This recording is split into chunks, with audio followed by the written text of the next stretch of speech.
Andrea, are you there?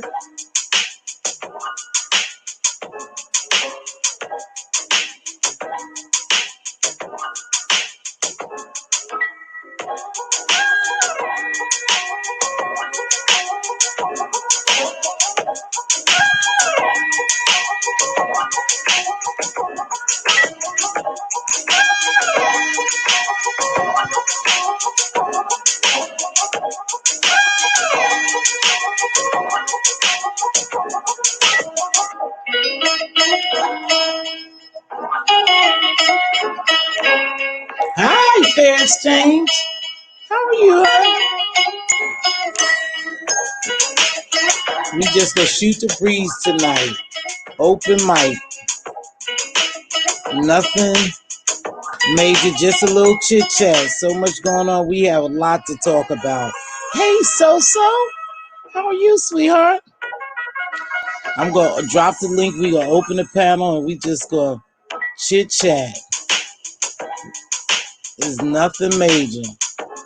I don't have anything to say. Just a little chit chat. I'm gonna allow us just to talk.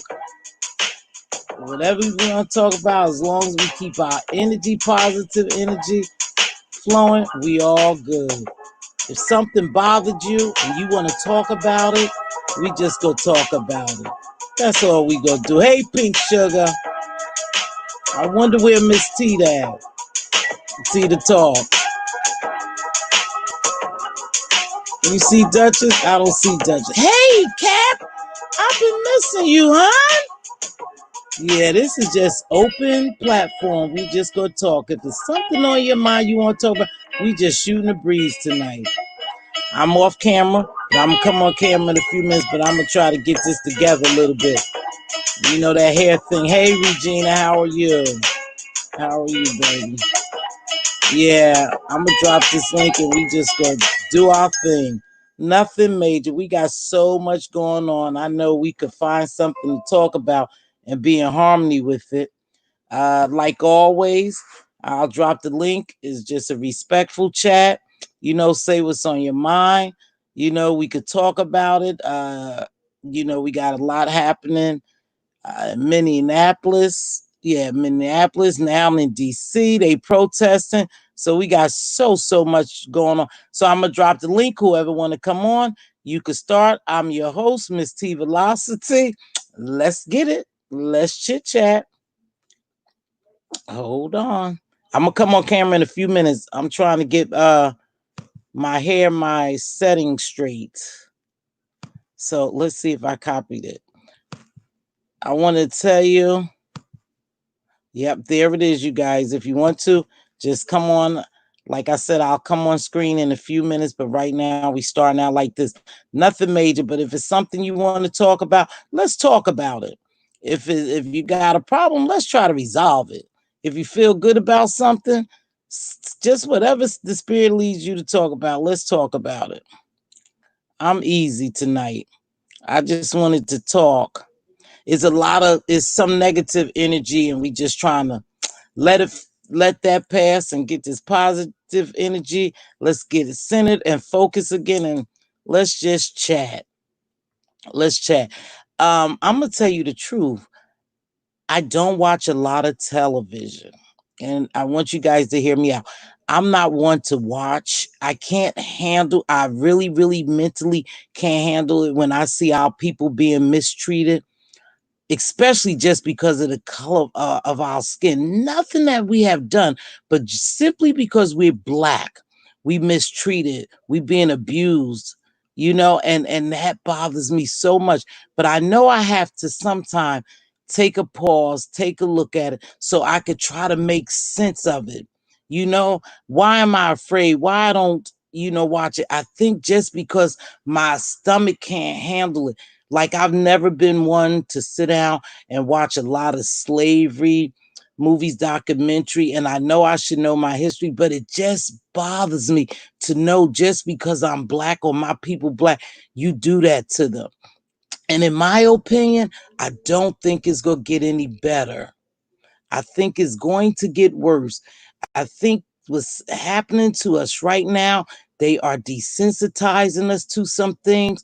So I don't know. It just bothers me. Why? Why? Even when you're doing the right thing, why should I have to teach my child to put my son to put his hands up? If the police stop him, or to walk this way, to do this. Now, I get that some of our dress and our appearance throws off a negative vibe to some people. They want to call us thugs. Everybody with dreads or sagging pants, and I hate the sagging pants or tattoos, are not thugs. Where I come from, and Cap, you can relate to this, there's professional people, six-figure people with that appearance. Not so much of the pants sagging, but you'll never know that they doctors and lawyers and engineers.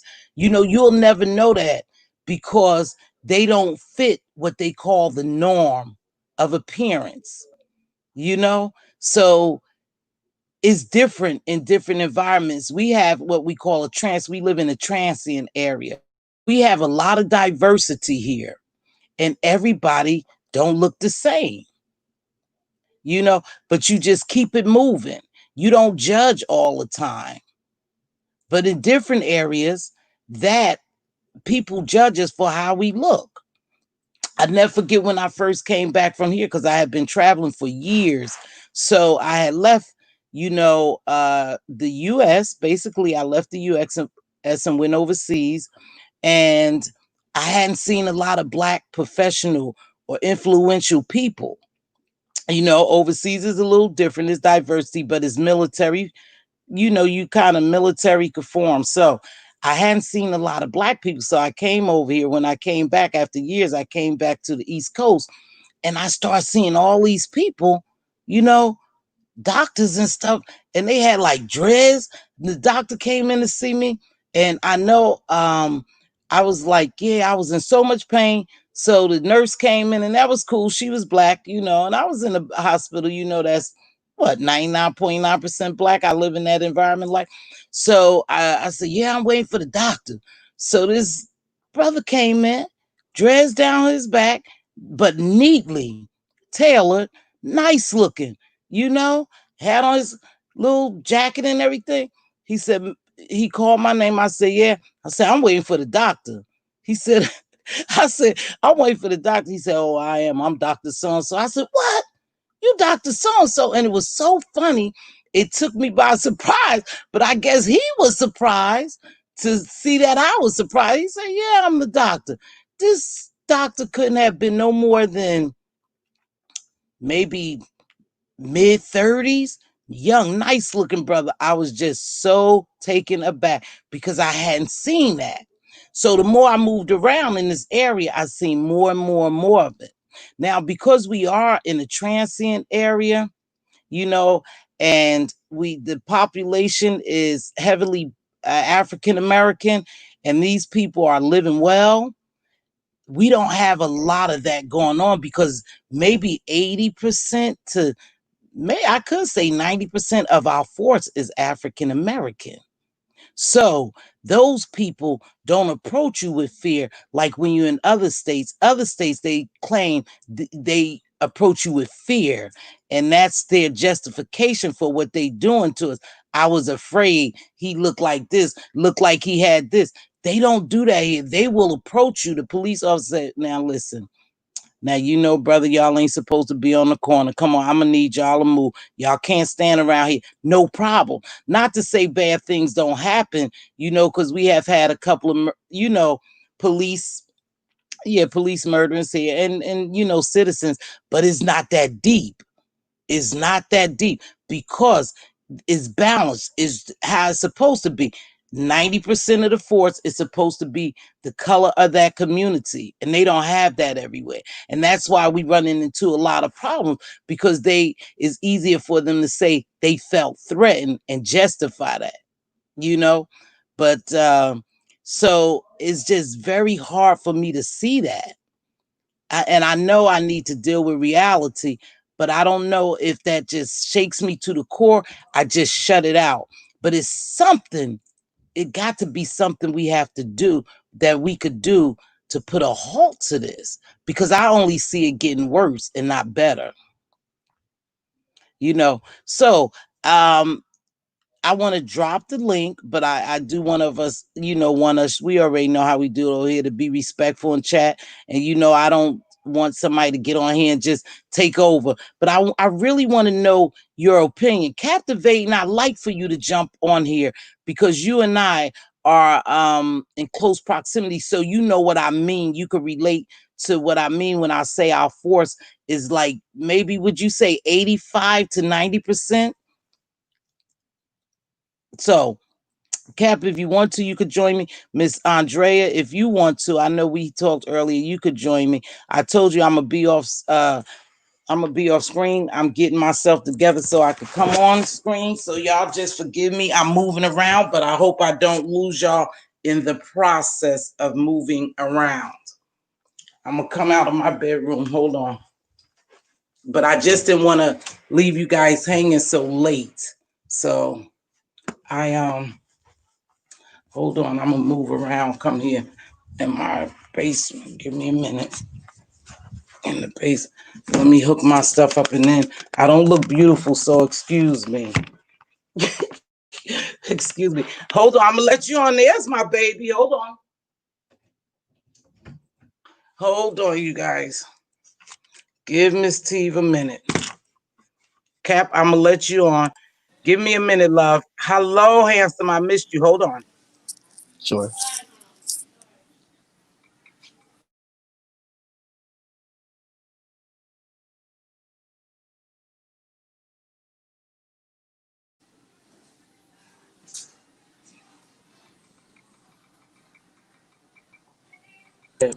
I'm gonna get my water though, but y'all give me a minute. I had a cup of water down here. I might have left it in here. Go ahead, Cap. You could go ahead and take over, honey. Okay, sure. Hi, everybody. Welcome, welcome, welcome. Welcome to everybody new in the chat. Please make sure you hit the thumbs up, of course.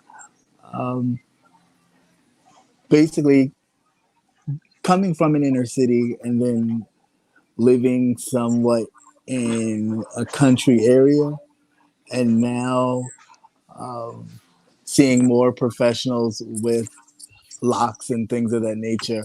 Um, I don't have an issue with it. Of course, I have locks, and I have faced a bit of, oh, I like your hair because you keep it neat, kind of, sort of, and it's just like, why wouldn't I? As a professional, period, you would make sure that it's neat and presentable.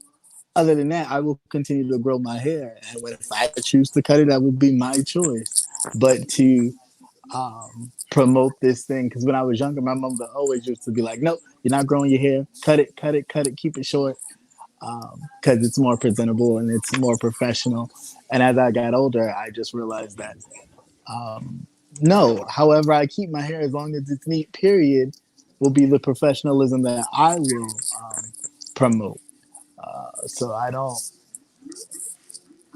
I know there's a lot of hair discrimination out there, and I just wish that as a people we wouldn't discriminate amongst each other with our hair. No, that's a big issue that we seem to have too.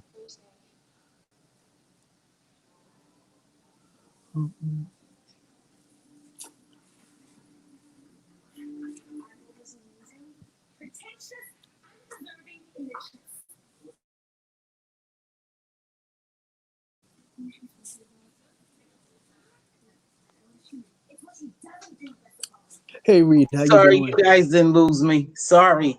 I had went to give me a little wine Uh, so I can enjoy this. I'm gonna go off and on camera. I had to go get a little wine because I want to relax. Hey, listen, everybody is welcome to join tonight. There's no specific topic, but I know the important topic, hey, is about the gentleman. I'm gonna tell you how ignorant I am. I don't even know his name.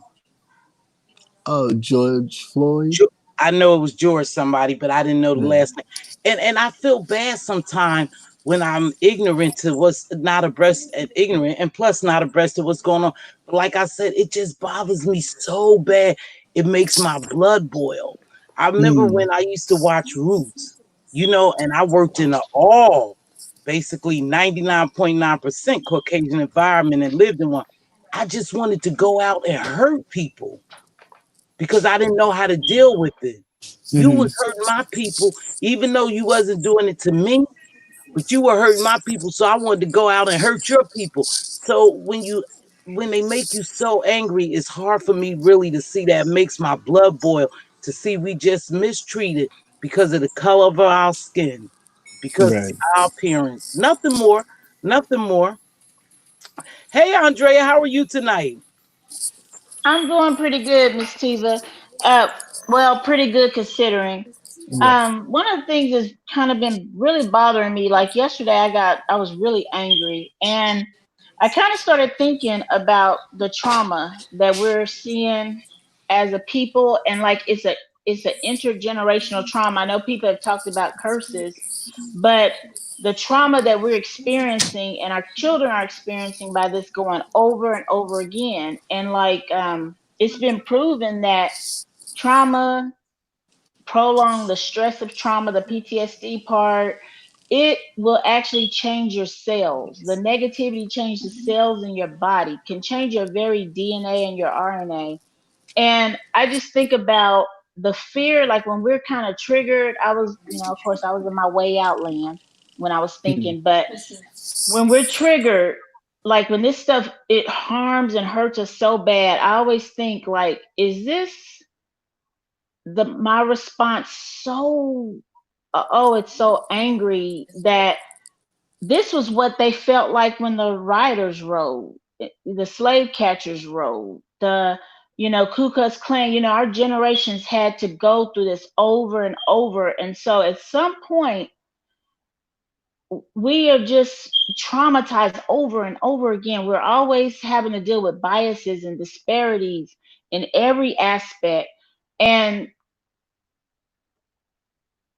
I feel like we just have to be a better support to each other, because I can see it sometimes when people respond, we respond so angry. And that's because we had to learn responses over the years. We had to learn how to survive, and it would be with a lot of times fighting back, a lot of times cowering, kind of kissing the Caucasian person's behind to get ahead. It could be stepping on each other. We had to learn how to survive, and we learned in so many different ways. And then now it's at a point that I feel like we're just tired. This one looks and feels different because these murders are coming closer and closer together. And how dare they murder someone right before our very eyes? So that's really been on my mind um, the past few days. And I just kind of trying to process it. And it bothers your spirit. It's like I'm Hmm. trying to do everything the right way, what I consider the right way, but it still come out wrong. You still view me as wrong. It's Yeah. like we in a no-win situation. I have two adult boys, and that bothers me. It's like, dang, I'm praying and I'm praying over them, hoping that I never have to hear that. But it's so sad because they're good kids. Well, they my Hmm. kids. They're good. Never got in no trouble, really. And now they're an adult trying to do the right thing. And just because they're a black man, now they don't do the pants sagging. I just can't get into that. My youngest one tends to be my little battling one. He'll do that every now and then. But I'm like, dude, pull up your pants. Make sure your haircut. Make sure you inside by this time. I shouldn't have to tell him that because his pants is sagging, which not sagging. Well, yeah, sometimes his be. I hate it. I said, man, they viewing you as a thug. You don't have to be. You could be educated. You don't have to, but they viewing you as a thug. So they already have a negative impression of you. So they gonna act different. But like I said, Cap, do you read? Go ahead. Read. When I finish this, you could say something, sweetheart. But we shouldn't have to be afraid to just live. But we are afraid to live. But here's the difference. Years ago, they didn't fight back. Now they fighting back, so they gonna have a problem. That's why it's gonna get real ugly and nasty, you guys. Go ahead, Reed. Welcome to the panel, love. What's your input on it? Hey everybody. Hey, sweetheart. Hey, Reed. Hello, Cat. Look at my big Hey, sister's Miss all on Reed. here. I just feel hurt. I feel hurt. I feel violated. Yeah. Um, what you was just saying, like far as like with like the young men or with our sons. I know my kid's father always get on my oldest about white t-shirts. Now Yeah. with the hair, my son growing, he growing the dreads. He like, you got to be careful when you wear, keep your glasses on with it, like, because he don't want him to be a victim of what happened. Yeah. But I think I can't get mad at the people for looting. I think that people are just hurt, and when you don't know what to do, you react however you know how to react, whatever anger Right. you're in. We don't know what to do because we feel like our hands are tied. What Exactly. can we do? I So, don't. mhm. Go ahead, Cap. It seemed like No, we don't have a resolution. I I don't. yeah, can't get that. I can't get that. We don't have a resolution. Go ahead, Cap. Because Duchess made a good point. I want to touch on that. Go ahead, Cap. yeah. I'll say two things. One, I'm glad that we can visually see that it is not us a lot of times causing the vandalism, that it is the others coming into the protest atmosphere and breaking stuff and causing all and burning stuff down. I'm glad to see that. However, at the same time though, I and I could be wrong, so but I find it hard that why do we always have to loot and do things to the places in our communities? Why not go down to where they live or go down to downtown and wreck that up? You'll get a you'll quickly get a response then. You know what I'm saying? They'll quickly do what you need to do when you start attacking them and their things. When we just burn down whatever we have or loot what we have, it's already insured. So they're going to get their money regardless. And they're going to build it back up. And then we're going to, be calm again. And we'll be back at it again. And then something else will happen. And it's like, why do we have to keep repeating this cycle? Like, when do we just stop and say, hold up, what can we do that'll really hit them where it hurts? You want to Well, tell you where? uh, I'm sorry. Go ahead. No, go ahead. Well, I mean, that's what I've sat here thought of quite a bit about is that this is the cycle that we remain trapped in because we apply the same response to the same trauma, same thing. And because, freedom has never been given to us. Some people think, Abe Lincoln signed it, we were free. Right. No, we had to fight every time. We had to uprise every time before we could get an inch. Uprise again, get another inch. And apparently they're not going to change what they're doing.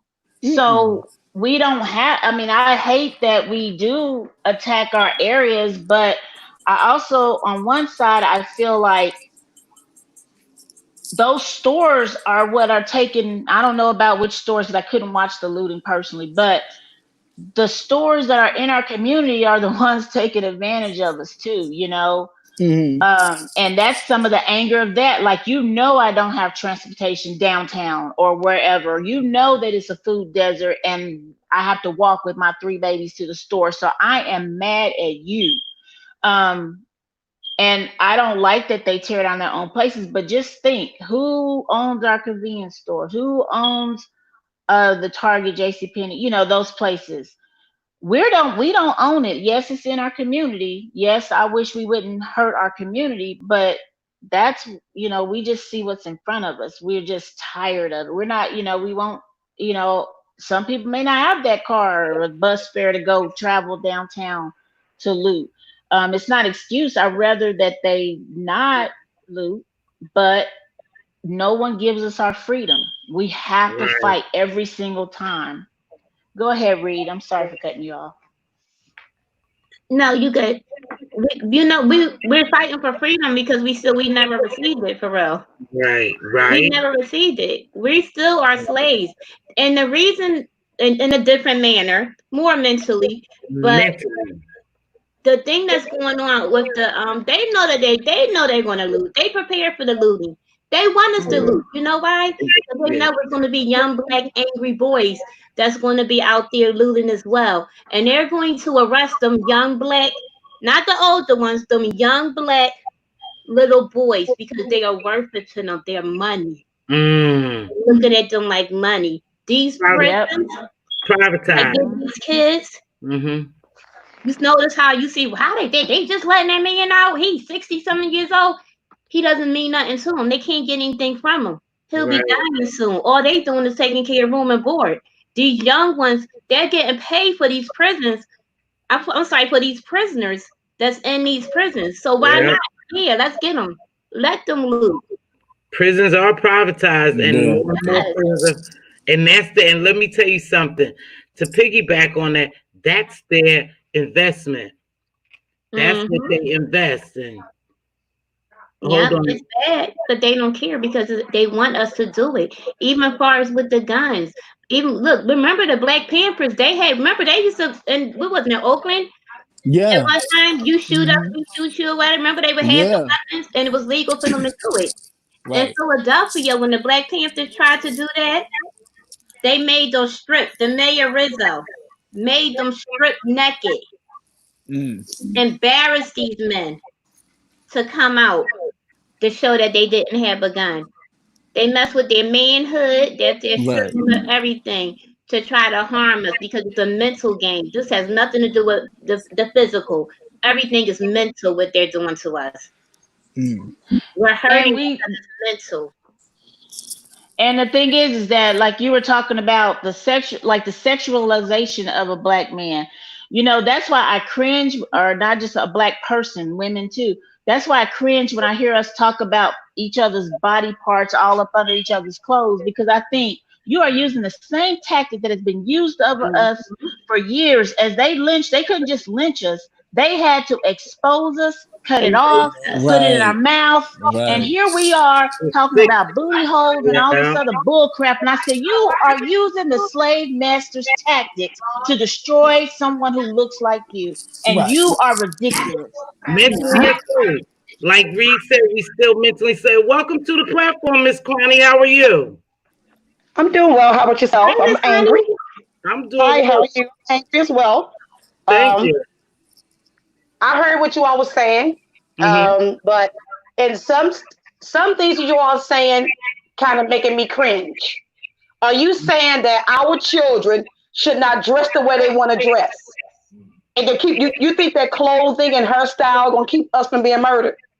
No, ma'am, that's not what I No. said. That might have I been never a said that. misinterpretation. I said, unfortunately, there's a stigma with that dress. No, I didn't say that, ma'am. You misunderstood me. So let me clarify that. Okay. Unfortunately, the way our children dress, they related to being a thug, and because they related to being a thug, it comes with thug mentality. A certain stigma is attached to our clothes. That's not fair to us, but that's our reality. That's what I said. But go ahead. Okay. Okay, well, I understand what you're saying, but that word thug came from white folks. True. Those words in the lexicon come from Mhm. white folks. And I have Okay. never raised my children to go out. I never raised my children the way I like. I hear a lot of black women say this. I don't really hear black men saying that I tell my children how to be this kind of way and that kind of way. I didn't raise my children that way. I raised my children to be respectful human beings. And if anybody get out of order with them, they deserve to get out of order with them as well. And if my job as a parent is to make sure that you stay safe and come home to me. And if Right. my child gets killed in the process, my job is to go out and harm whoever harms my child. That's the way Okay. I've done my family. Got My you. son had my oldest boy has dreadlocks down past his rump. Mm-hmm. He likes sagging also. Now I don't like the way he dressed. I will tell him I didn't like it. I never thought it as a thug mentality, but I know where it came from. I know it came from prison, and Right. that was the reason why the boys were doing it. And in prison, any young man who wore their pants sagging, that meant that they were already taken by someone as a lover. That's where it came from. But then once rap became prevalent, rappers changed the whole lexicon of that. There are white boys out here dressing like black boys now. Anything we do, they take. Yeah. So calling black children thugs, that would mean your white child is a thug as well. Absolutely, Kwani. And I want to talk about this of the turn up of businesses and out here. Do you all know there's some provocateurs out there doing it as well? There are white folks out here burning them buildings down, breaking out glass as well. There are police officers out there doing it also. Right, that's what I was talking about. The white officers started it.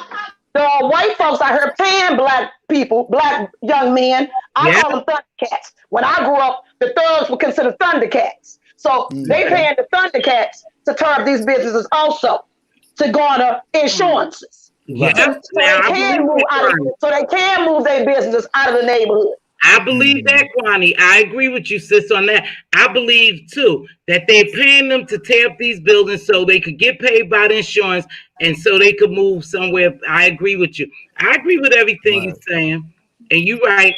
But I'm just saying the clothing, unfortunately, there's a stigma attached to that type of attire. And yes, I get what you're saying. I understand that. But like I said, white children do it too, though. Yeah. Oh, yeah. White children are out there dressing with their pants sagging also. I see it every day. They get a pass, Kwani. They get a pass. My neighbors' boys wear their clothes sagging. Yeah. And they cars are souped up with souped up loud music. We got in our area where I live at, they got signs up.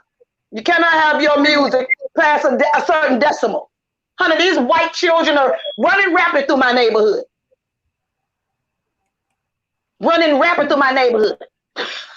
Doing them.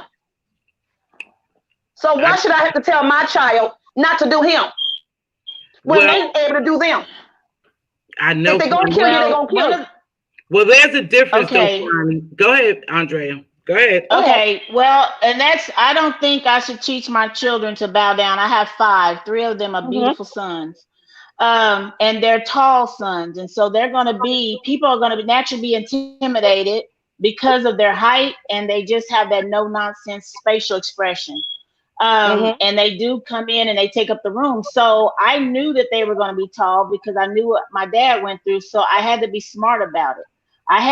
My way of teaching them is not saying you bow down or change who you are. Now, I didn't like the sagging because it just looked ugly to me. When they became adults, I got one that sags. He's grown. I can't say anything, but when he goes to work at a bank, he does not sag, and I appreciate that. But I taught one of the first thing they learned this from when they were little. I said, let me tell you something. Somebody has attached a $sign to your name. Is it going to be to these prisons? Or will it be the $sign because you're worthy, you're a CEO, you're above? And it was just like telling them every opportunity I could.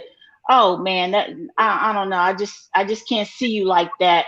And I knew I could grab their hearts. And so the thing is I did not want them to be disappointed. And I also had to watch the words that I said because I didn't want them to ever get a taste in their mouth for somebody talking crazy to them or disrespecting them.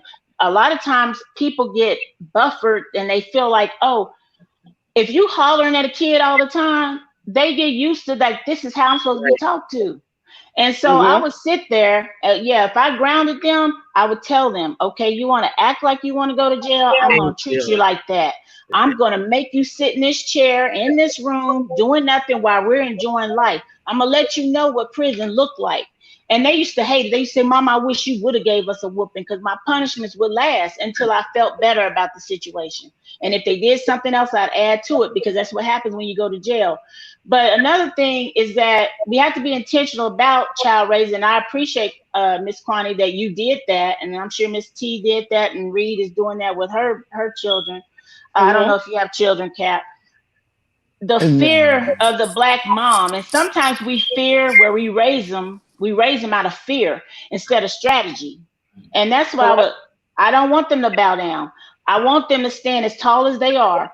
because when you look at things, it's a website that I look at. We talked a little about voting last night. Mz.Teavalocity, feel free to interrupt whenever you feel like I'm taking over, because all of us have opinions. No, ma'am. Everybody, this is Elaine. Go ahead. But it's like when I vote, and it's individual choice. It's so individual. Like, man, people died so you could choose not to. That's what we got to remember. We got our freedom. I like to look at websites called opensecrets.org. When I have a candidate, I'm looking to see where you spend your money. I want to know who funded your fundraising, because I know, like, for instance, Obama, he didn't get a lot of private prison money. And then I don't know if it was payback. Some people said it was. In 2016, he said, I'm gonna phase out these private prisons. But it was too late, because you don't have enough time. You just got 2 years. You could have done that in the beginning. But he did it when he did it.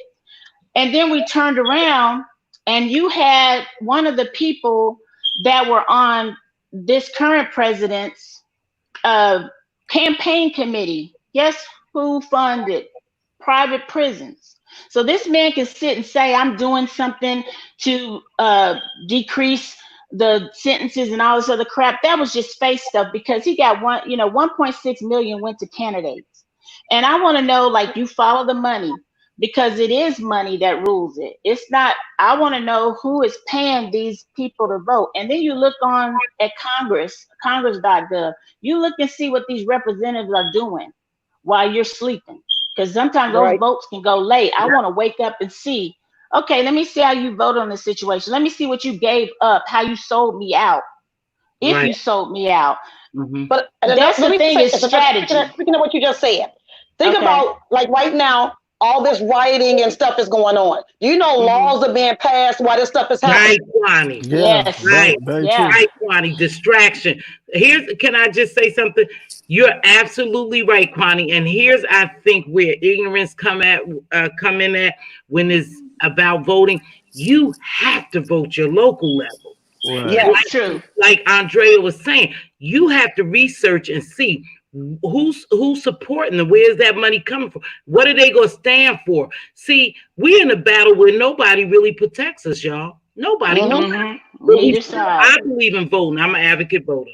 I vote the local level. I vote every election, to be honest with you.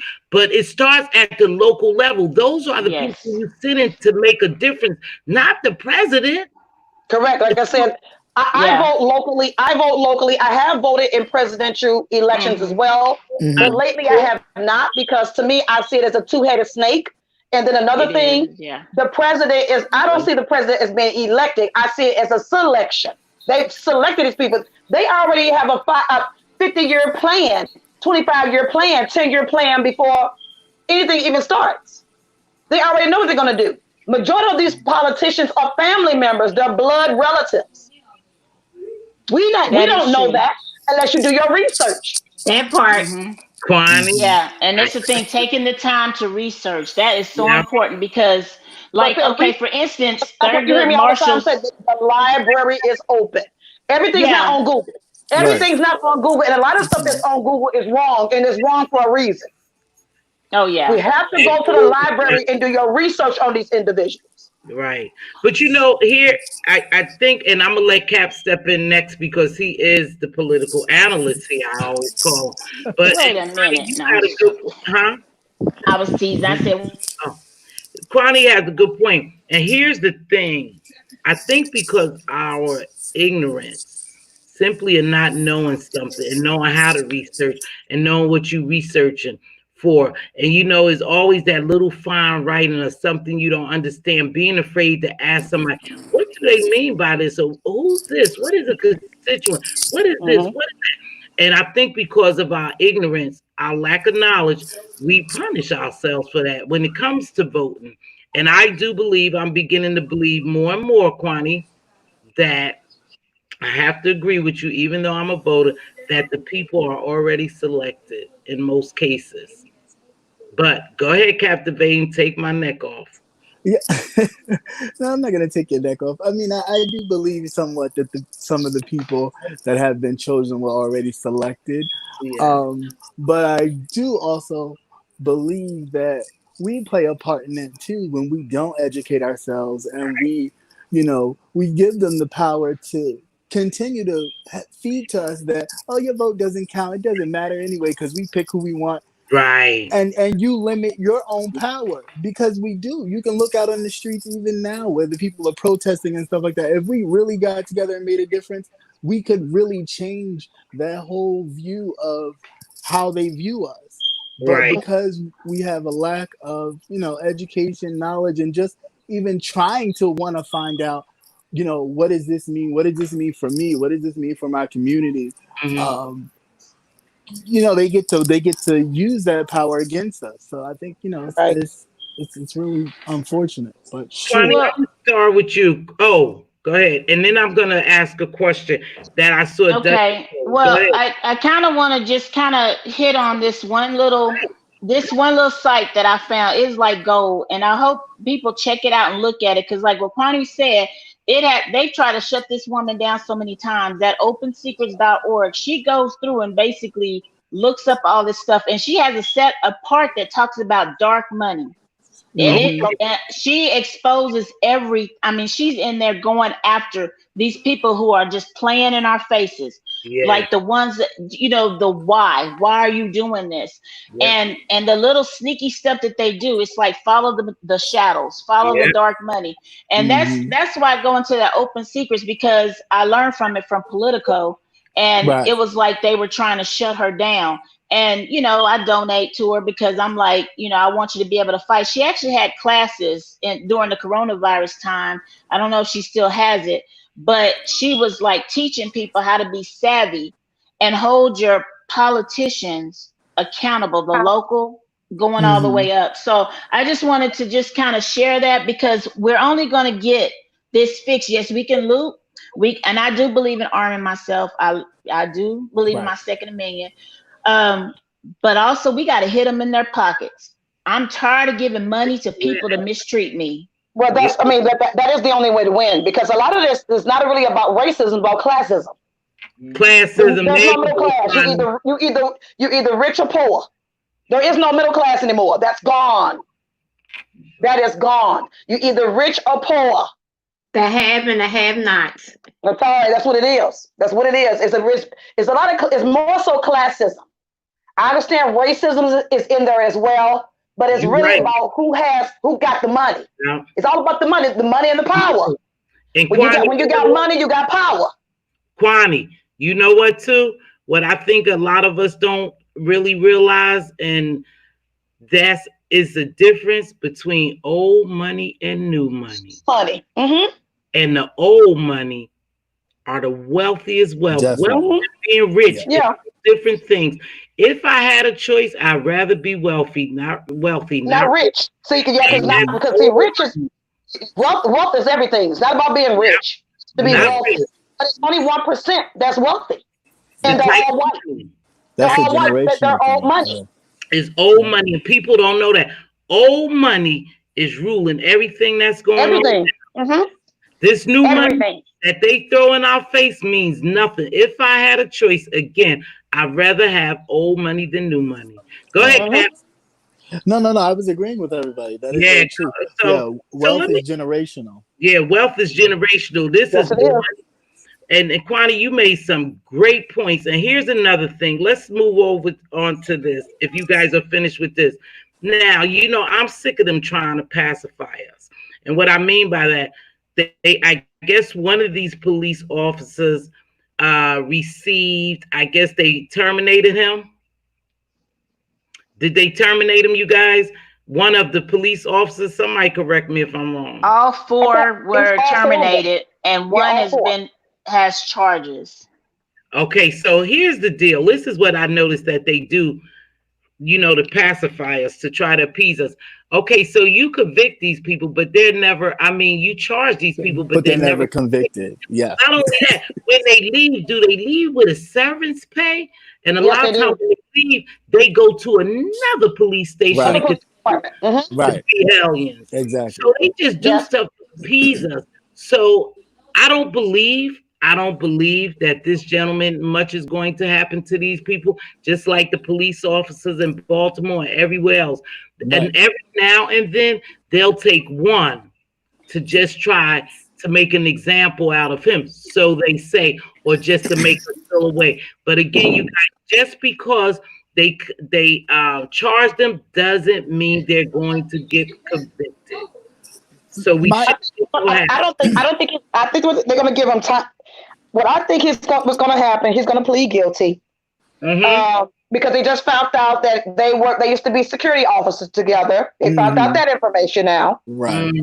That they knew other, and so I'm thinking it was maybe he didn't like them. They must have something had to happen behind the scenes before this happened. They worked together in a club for 17 years. Yeah, I'm thinking what's going to happen. He's going to plead guilty they're going to give him the smallest charge they can give him. Right. They're going to give him time served. He's going to pay a fine. He's not going to be able to work in that area of Minnesota. And he's going to move his family out of Minnesota. He's going to move somewhere else, become a police officer somewhere in some old hokey town.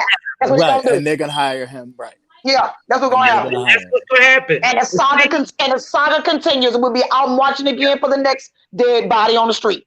Right. Yeah, damn. It's a never-ending story. It's a never-ending story. So now that we know that, go Cap. Oh no, I was gonna say, and isn't it funny that the police officers who have shot either accidentally or whatever have shot other people, the officers of color, they all have been convicted and have gone to jail. Oh yeah. The justice system. Listen, we have to be honest. We know the justice system is a piece of crap. We know that. We know we're never going to be treated equal. We could continue to fight for the rest of our lives. They're still going to have one up on us and treat us like crap. To be honest, and this sounds crazy, if we don't really link together and get to unity to fight this thing head on and strategize on how we go fight it, we gonna be ever enslaved mentally. We gonna be ever enslaved physically, and they gonna always have power and control over it. And that's a fact. Go ahead, you guys. Correct. Like I said, and another thing, we're not gonna ever be able to fight racism and classism until some of us are willing to die for it. Some of us are gonna have to be willing to be martyrs for our rights. I'm sorry, but that's true. We're gonna have to, and we gotta stop asking folks to be a leader of us. We're looking for leadership. You're the leader in your own house. So what do you mean you need a leader on the streets?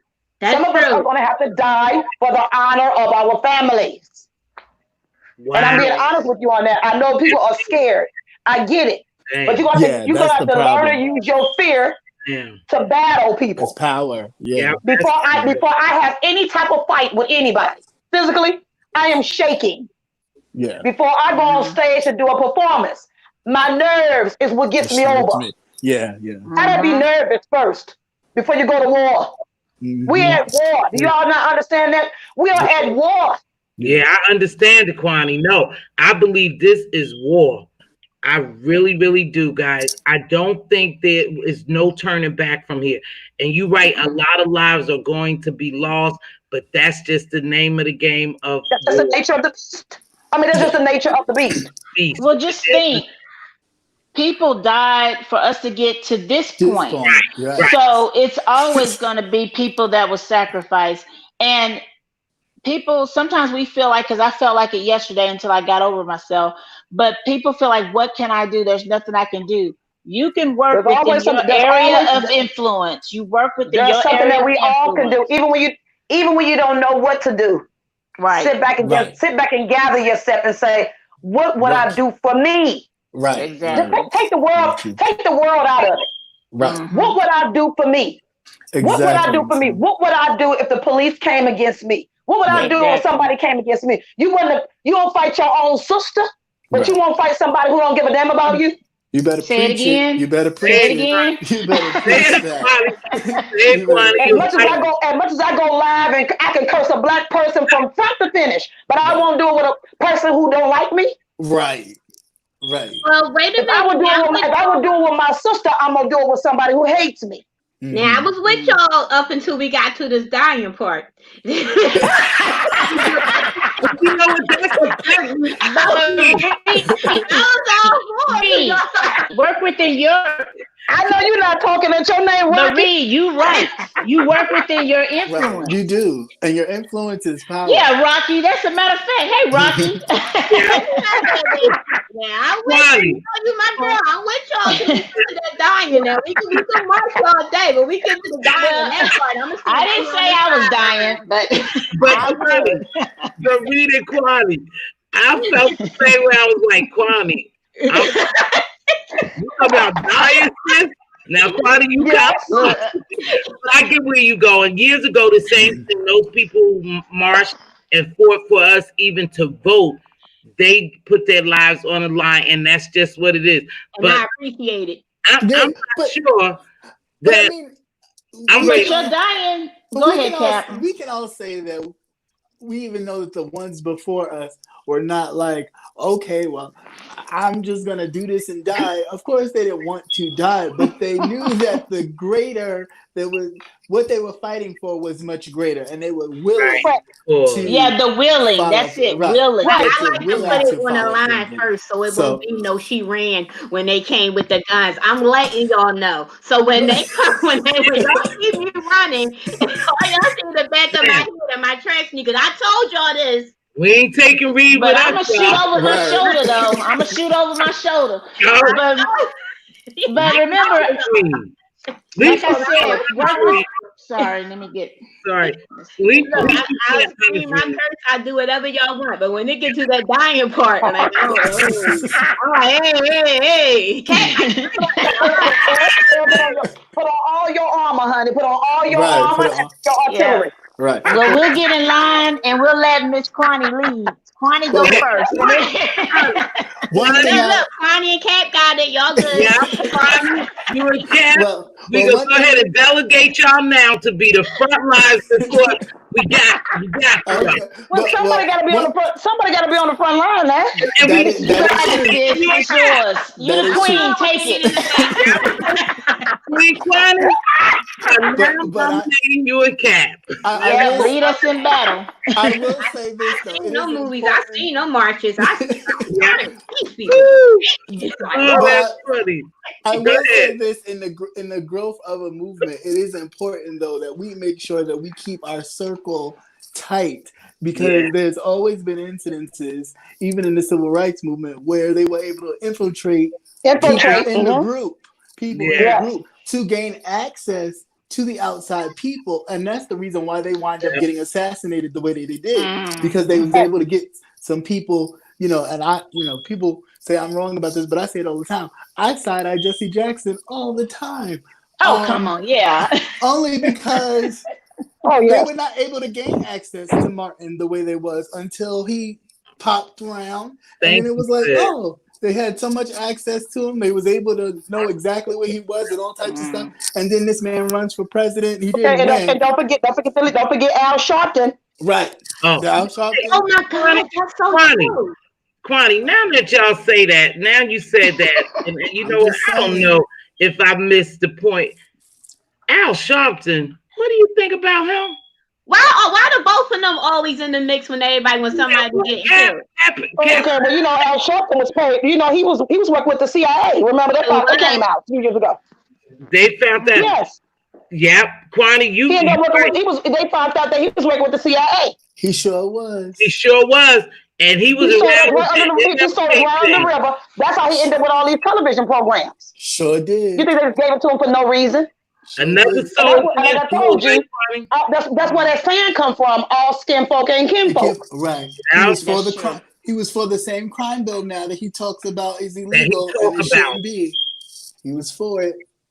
Boy, I appreciate this chat is much needed. Go ahead, Andre. You have something to say? Oh well, but I was going back to the area of influence. Like I heard Kwani say that she goes on stage.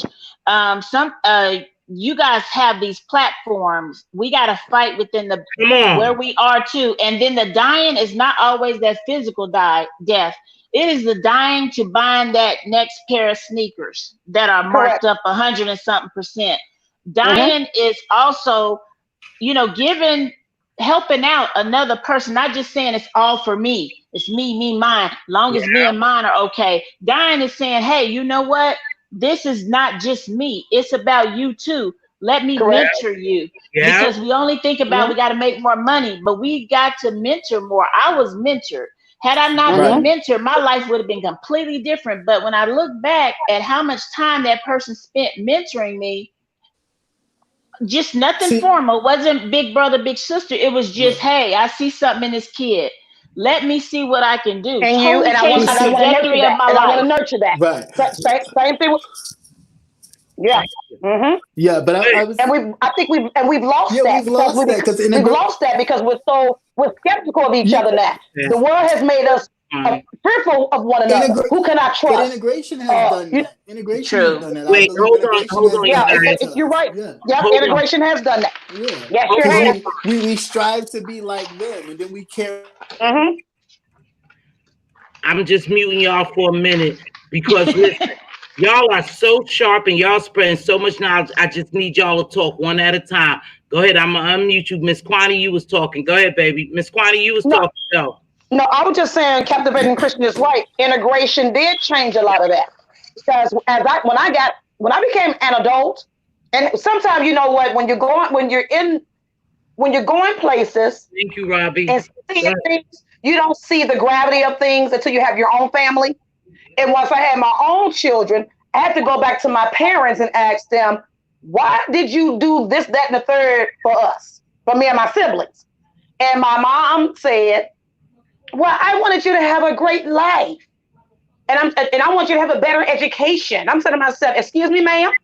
I said that to myself. Then I had to go back and say, what do you mean? So are you saying by sending me out to schools where I was the only Black person in every class was the best education? You thinking that white educators were better than Black educators? See, we get lost up in that too. We think that other races are better than ours. And there were a few years I didn't even talk to my parents because I was upset by that. How dare you? This is a Black family. And then on top of that, I was mad even at my dad. My father fought for this country. Okay, you was a nigger before that, before you went in, a nigger there, and then your nigger when you come from there. That changed who I was as a woman. It changed who I was as a woman. It changed who I was as a Black person too. That's what made me start loving my people. I kept saying, we're Black. Why would you think that what they given is better than what we have? It made me very angry. Oh yes, I was angry for years because of that. My father fought the country, and then I see a lot of my friends' parents who fought for the country also, and they came back messed up, came back drug addicted, came back alcoholics from fighting in Nam. When I go out into my community and I feed my community. I feed the homeless. Majority of the homeless that where I live were in the military, and I don't understand how this government does it to them. They fought for you. Majority of these ones that are in politics have never gone to war, have never signed up to be even in the reserves. But you turn around and you send these people back broken and left on the streets. Can I say something about that? Go ahead. I'm gonna get off after this. My grandfather, right? He was in the service all his life. He used to do the teaching the people how to jump out of the plane. He was a master sergeant. This is how messed up they do us. When he passed, he's buried in Arlington Cemetery, right? We had to wait darn near a whole month to bury him. For them to make sure that everything was okay, his credentials and everything. And there's a certain amount of credentials of how they bury you. It's a beautiful ceremony, but it's crazy. This man fought for this country darn near all his life. War, everything. They even checked the body before they put him in that ground. They had to make sure that his body wasn't, what is it, deteriorating before they put him in that ground. Hmm. Mm. If it would have been, he wouldn't have been buried there. Then they did the same thing to my grandmother. She was never in the service, but that's her husband, and she was able to be buried with him. Yeah, But because your wife and your firstborn gets buried with you. yeah, Oh. Right. my mother would be the one that would be there with them. But the sad thing about it is he fought for this country so much. This man couldn't even wear his uniform. He said he couldn't even wear his uniform in his home because the white people didn't want to see a black man with their uniform on. Not only that, we were looking at his license and his registration. They had Negro. Like when they did his color, Negro on his ID from the service. It was so crazy. But my whole thing is this person fought. These people fight for this country and they treat it like trash. Yeah. Like And it's worse now. It's really gotten worse with COVID. It really got worse with COVID. I've had friends who parents couldn't be buried until 2 months later. Their bodies are still sitting in morgues for 2 months. His grandmother, she was and they fought for this country. And she waited. They waited. They didn't bury. They had to wait, and she was cremated. But he couldn't get it right away. Well, you guys know our circumstance, and I'm exactly. got cremated from April, so it's really rough. But you know, I really. I'm sorry, I didn't hear what you said at the beginning, Mz.Teavalocity. What did you say? Well, a lot of you know, my sister and our circumstance. My mom just got cremated the other day, and that was the reason we had to get it cremated because of bodies upon bodies. You know, that's how it goes. I don't want to go into that. But that's really sad that we don't take care of our veterans, you know, and we could talk, if you guys want to switch to that. It's really sad that we don't take care of our veterans. There should be no homeless Americans here, period, with the money the United States have. You're right. It is what it is. It was horrible. But I want to take a minute. Let me take a minute. Mr. Nate, you a town, would you like to come on the platform? Please do. I'm gonna jump in and listen and get to the comments, y'all. Because I'm let Brother Nate pop on. I'm gonna step Nate. No, you guys don't have to drop off. I got enough. No, I am. I'm gonna go back into the comments because I'm about to get with Makai, and you know he be like in the. Oh yeah. So baby, I love you. Thank you. One in the chat. Kwani. Yes, ma'am. I'm here. I really like you. I like your vibe. Let's go, you guys, because we need to find out. Because I'm at a point to like, what do we really do, you guys? At this point, that's all we have. Like Andrea said, no, I don't want to see them destroy our community. You know, but I don't. That's our only fight right now. And I think once we do that, my son and I, my oldest son and I, talked about that today. I think once they see enough of that, they go back off of this because we not only destroying our their property, and insurance gonna run out now. Insurance ain't gonna be able to handle all this. In a few minutes, they destroying so much. And another thing, the power that we have in our hands as consumers, when are we really gonna stop buying those goods? When are we really gonna stop going to those stores? Now, I know we have to eat. So we have to go to the grocery store, but we don't have to buy those Jordans. Okay. I don't care. Somebody, you know that there is something I saw on social media that's going on right now. I don't know the name of it. It's happening July the 7th. Did y'all know about that? Yeah, the blackout, Ronnie. Yeah. Go ahead. Now, let me tell you something. We have so much power. If we would stop shopping, and this the God honest truth, y'all, if we would stop shopping for one day, it'll affect them 2 days, a devastating 3 days, they done. So just hold our money. Hold the only power that we have. We the biggest consumers in the world. I don't care. You're right, but the thing is, are blacks willing to do it? Yeah, Kwani, that's what Are blacks willing to stop going into these stores and buying shiny objects? Our problem, we like shiny objects. What is wrong?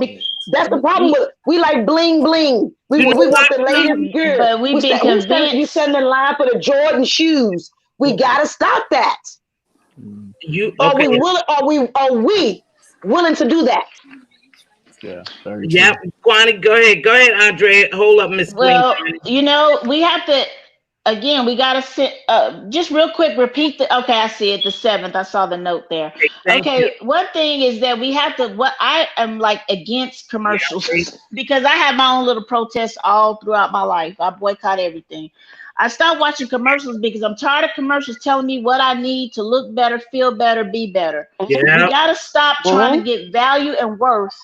Yeah. Manipulation. That's called manipulation, honey. Manipulation. Exactly. They know that we're paying for this stuff, and so they are going to keep telling us to be like the Kardashian. I'm just saying Kardashian because I can't think of any other influencer people. Kardashians, you got to do this, do that. You got to look like this. You got to poke your lips out because it's like, oh, my lips. Everybody teased me about them when I'm younger, but because the Kardashian says they're big, I got to buy their lipstick to make them pop.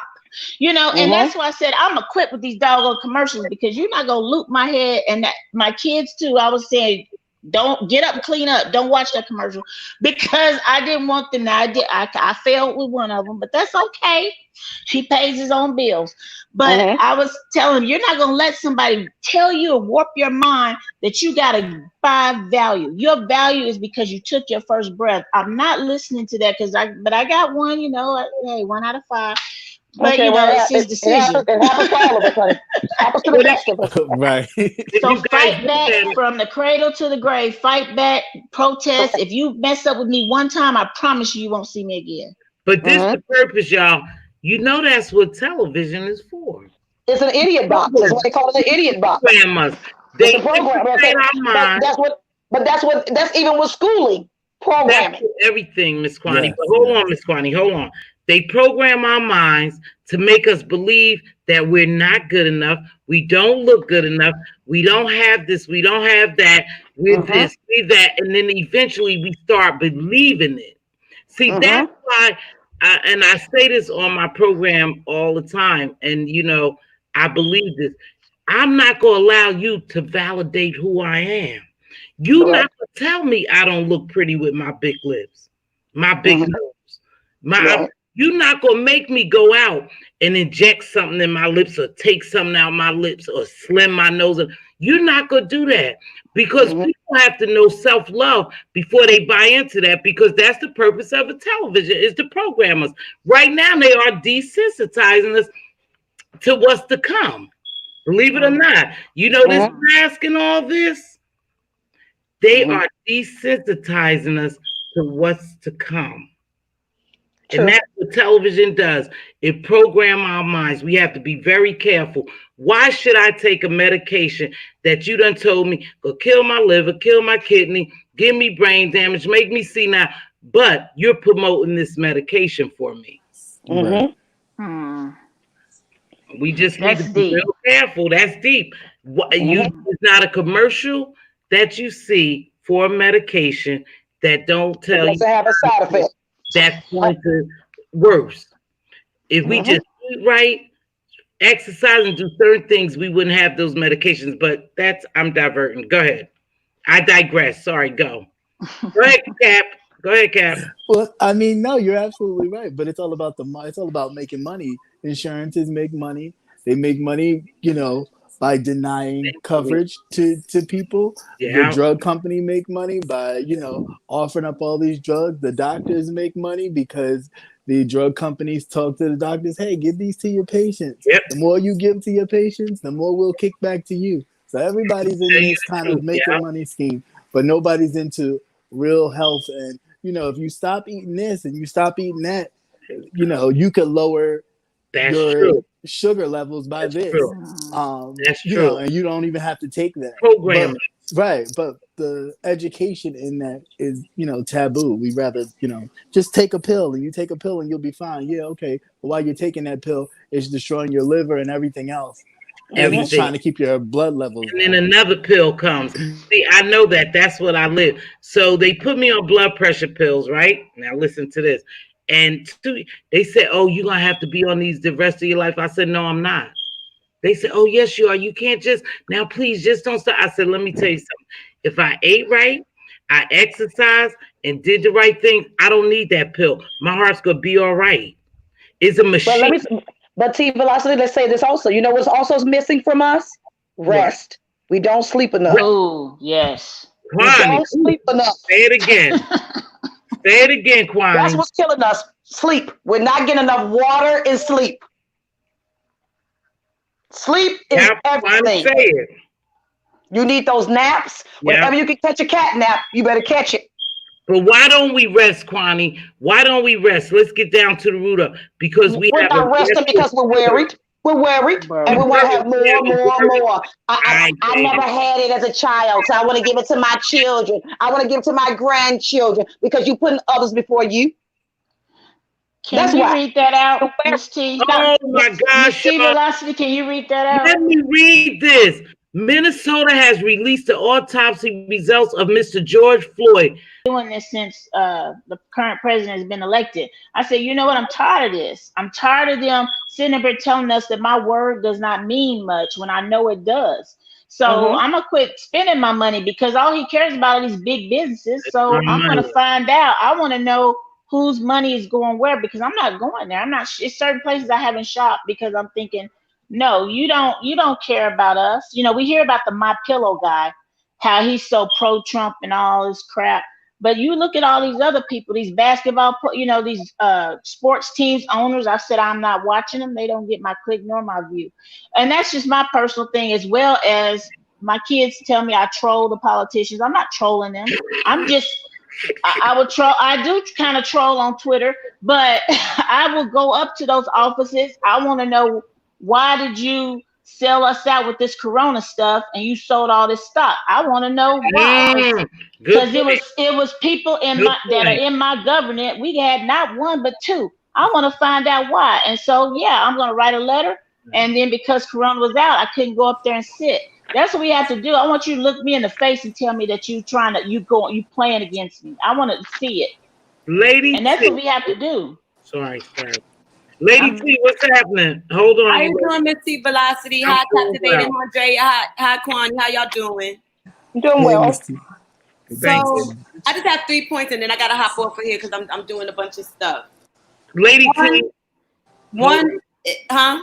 Go ahead, baby. I'll do it later. Go ahead. Okay. One is, what was we doing before we got here and before the Bible? What were we doing on our own land? What prayer came out of our mouths? Who were we? You know, how did we worship? What did we do? Okay, that's my first question. And then if we do want to use the Bible, what happened to what is it? Ecclesiastes? How do you say Ecclesiastics? Ecclesiastics. 3. What is it? I know it's 3 and 3. What happened to a time to kill? Yeah, I was gonna say a time. That's why I said people just see this. Time to build. Exactly. Yeah. Yeah. A time to be silent. A time to speak. Yeah. But we sure forget about a time to kill. I'm not trying to start nothing on your platform. I'm just saying, you know. And no, it wasn't even a lie. A lie came after the fact. And in addition, that last little news blurt, that breaking news that you just had come out on your platform is going to take me all the way out. I cannot believe that I can believe it, but I can believe it. I can't believe I shouldn't say that, but I can believe it. I'm just dumbfounded. Like I'm not dumbfounded. That's what they do. That's what they do. Okay. Go ahead. That's what they do, Lady T. That's why we have to really be strategic and switch up and see what we need to do. We already know that this dude go walk. We already know that it's not what we want it to be. The results is not going to be what we want them to be. So we have to prepare ourselves for that and see how we move forward. Go ahead, baby girl. Okay, Mz.Teavalocity. I'm sorry. See, I know that that's what we've seen, and I know that that's what we heard. Now, it was a police officer here, and I live in Trump land, that murdered a young boy, a young man, 18 years old, in my area who happened to play basketball with one of my boys. And that guy thought he was getting off. And I'm telling you, we raised hell for a good long time until they sent that man to prison. And the difference is, and I remember that person telling me to, when we were all meeting, they were telling us we have to have our mind set on he's going to jail.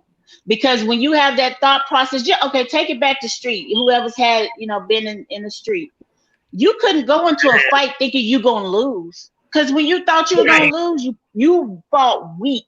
You didn't fight to injure. You fought weak because you felt your mind already said, I'm going to lose. Now, yeah, if he does get off, okay, we win some, we lose some. But what I'm saying is that we continue to fight in the way that we can until we hear the last part. Don't put your fist down until it's over.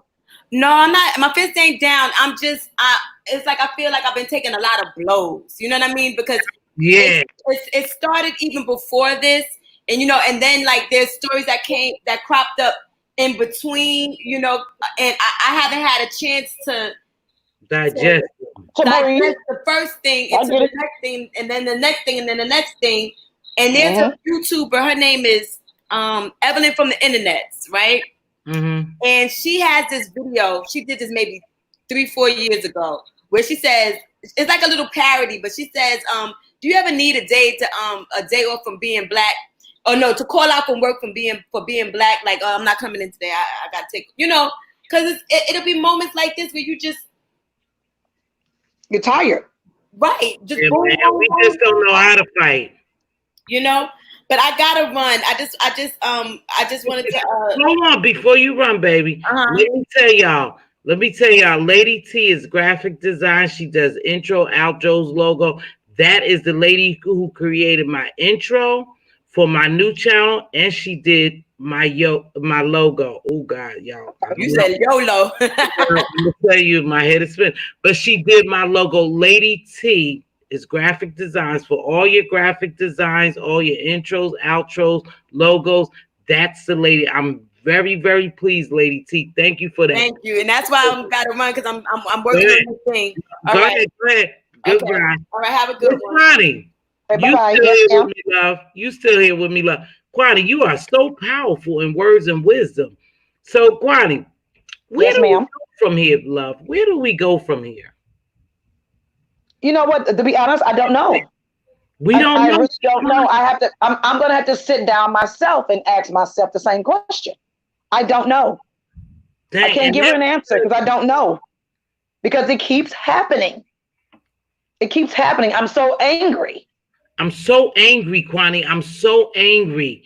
I'm like you. I'm so angry. Hi, Red Rose.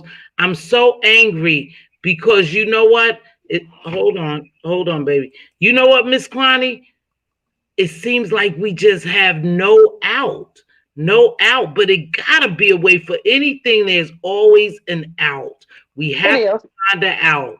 We just, you know what? I think our most powerful thing, you guys, is we are consumers, but then we have to live too.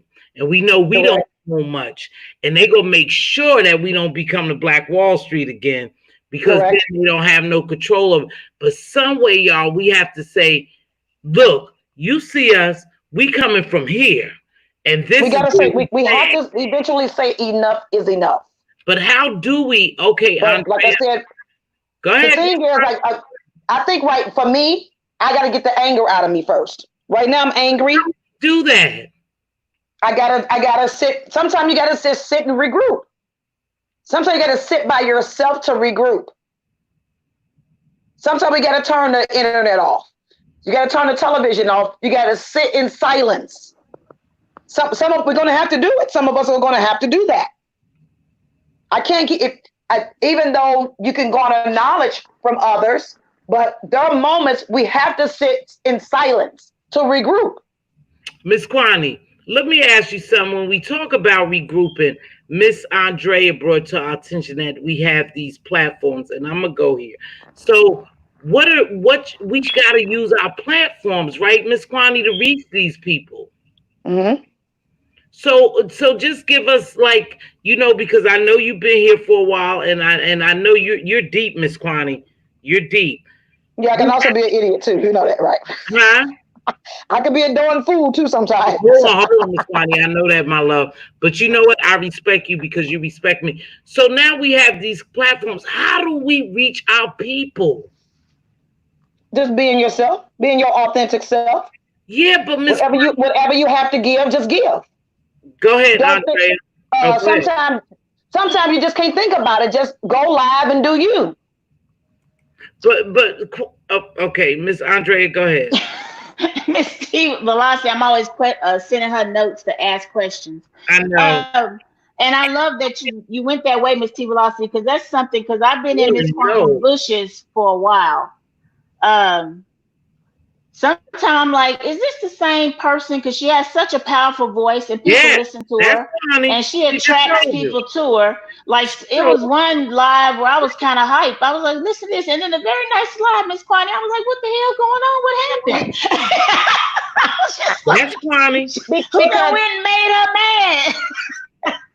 Because I do that. I click off. Yeah. Well, Andrea, when I go live, I'm being my authentic self.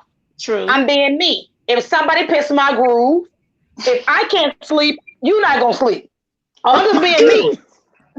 Okay. I'm just being me. That's everybody doesn't get my attention on YouTube because the universe don't want me to give you that. See, I understand that. Oh, I'm sorry. I don't think the way a lot of people think. And then on top of that, I know that I'm a sensitive human being. I know who I am as a person. So I give what I feel that I need to give, or what I feel the universe wants me to give. Yes, I know I can read a person down from front to finish. I will call you every name there is in the lexicon, and I will sleep on it. I will go to bed after I finish. When you make me angry, you're going to be angry. But everybody doesn't garner my attention when they make a video about me. I don't give you that because you're not worthy and deserving of getting my love. When I curse you out, I'm really cursing you out because I care about you. It may not come across like I care about you, but anytime somebody giving you some attention, they gotta care about you. I can't hate you. I always say that. When people say, I don't care about you. If I didn't care about you, I didn't give you a video. Yeah. And that's if I gave you a video, no matter if I'm talking to you negatively or positivity. So, Kwani, I gotta care about you. Go ahead. You know what, Kwani? Kwani? I want to be real honest. I'm so glad that you joined this platform. Thank you very much. I really do. You are a very knowledgeable woman, and I didn't realize that, Kwani, until you came. I know because I showed you on my ignorant side. I know. Yeah, but you are very knowledgeable. My son is in the background going, "Yes, Mom, that lady knows."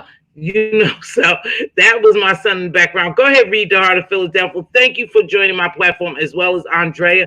Andrea, we will introduce you next week. Go ahead, Reed. I wanted to say this. You said, what can we do? You're doing it. Yeah, using our platform. You're doing it. Kwani's doing it. Thank you. Let me tell you something about Kwani. Kwani is probably one of the first people that I met on here to develop a friendship with, like off the phone, right? The knowledge that this woman has. Oh, yeah, we see. Is like, it's crazy. Like, I never in my life met anybody that think on that you know how you ever talk to somebody and their thoughts is on something totally different. You're like, how the hell do they see this that way? She thinks outside the box. There is now Kwani get crazy. Kwani, you know you get crazy. But she's passionate and she's one of people that when she's hurt, she lashes.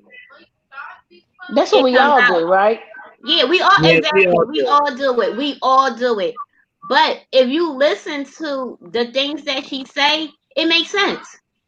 Everything that these people are upset about, these lives that she listen to the lives that she have been doing now. Yeah. Like as far as with the AdSense. Look how this I listen to those. Listen to them lives. I always say you can learn anything from anybody, even what not to do. Listen, them lives now is actually it is a message in a live, but if you don't get it, maybe it's not time for you to get it. But you would definitely learn something from her. But like I said, we doing it. Y'all, what you doing Well, right now? You're doing what we can do. What Andre is doing. You're doing all that we can do. What Yeah, Kwame doing. I Y'all doing believe. but all that you what we can do. and I agree, but read not but and it's not a but. Um, and in that, as we, because I feel like there's a need for the elders to teach the youngers. Right now, the elders Yeah. have shown themselves not to be trustworthy. Where, Teach. we always say these kids don't listen. These kids don't listen. Mm-hmm. What are you saying that's worth them listening to? That's a And great point. I'm You're right. good. I'm chuckling when somebody gets talk crazy too. I'm laughing until it gets to a point, and that's when I say, that's a little much for me. Do you? I'm gonna click off. But when you are just in the gutter and you throwing mud with a 20-year-old who is in pain, they're lost, they don't know what to do. They Mm-hmm. don't even know how to use their vocabulary. I'm like, use your words. You just saying B, but you're not saying nothing. Use your words because that's what they expect. And Miss Quaney, I up until the 6th grade, 5th grade, I went to school with all white people. It was three black people in my school. My mother would punish me, and because I would get in trouble and I had to go back. But I Okay. believe, and then I went to black schools, so I did have the experience, and then I went to a HBCU, so it turned out just fine. But it taught Okay. me how to figure out what they were doing, and then I could take it back and add strategies to my own, the people that look like me. And so Correct. you're doing that. You learn, you know how they move, and you're dropping that education now. I know you're mad about your parents, and I'm sure you've kind of come No, to, you I'm figured it over it out now. yourself. I'm over Right. it now. I was at that setback. I just Yeah. love my people so much, and it just Yeah. when I heard my mom say what she said to me, I felt offended. I'm saying to myself, Mm-hmm. we're black. What do you mean? Right. You thought about Right. sending me to school with white individuals that their education was better than being with black teachers? I felt offended by that. That's Are you true. telling us to That be was just that quiet? was, You that know was what? my You know what? That's strange because my daughter, when she got grown, and my son told me the same thing.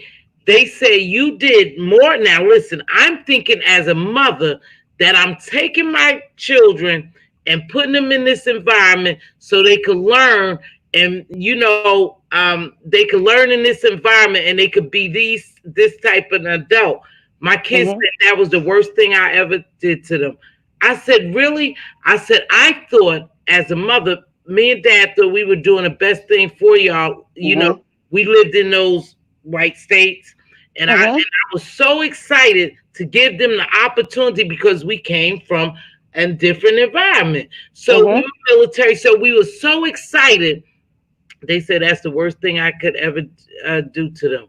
I But said, but like I said, I had to think about it. Well, once, yeah, like I said, after I got the anger out of my system, I went back they to were my mad. parents and said, They were "Now I mad. get it. They did what they thought was best." I did what I thought was best, but my Right. kid was mad. They were upset. They said, why did you? It was only like 5 black kids in this school. Our prom was all white. And why would you leave us in that environment? And I said, because I thought I was doing what's best for you. But now that Because but the anger come from because we how do I even explain it? Let me see how could I explain it?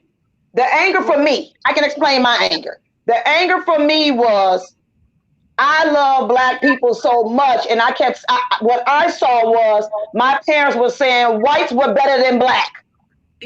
That was my I felt convicted by that, and so I stopped talking to my parents for a while. I was so angry at them.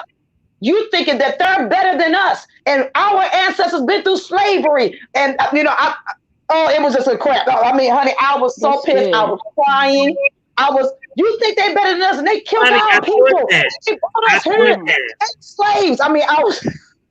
I'm with you on that. I did go through that part because she would always hold it over my head. Yeah. My mom would always say, I'm putting you back in private school. You keep on, I'm putting you back. And I'm just like, this is ridiculous. So I had to behave And because she said I wasn't going to act like those savages down the street. The school was down the street, the public school, but I had to put on my stupid uniform and go.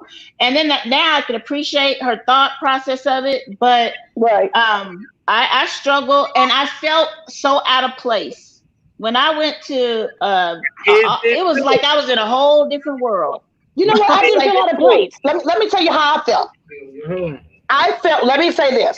See, it wasn't a thing I felt out of place. You want to say something? I felt that they saw me. Oh, shit. I thought they saw me as some type of trophy piece. They would ask me all these weird questions. Why do black people put hair grease in their hair? Why is your hair curly? Why do you all like this kind of music? I mean, they were asking me.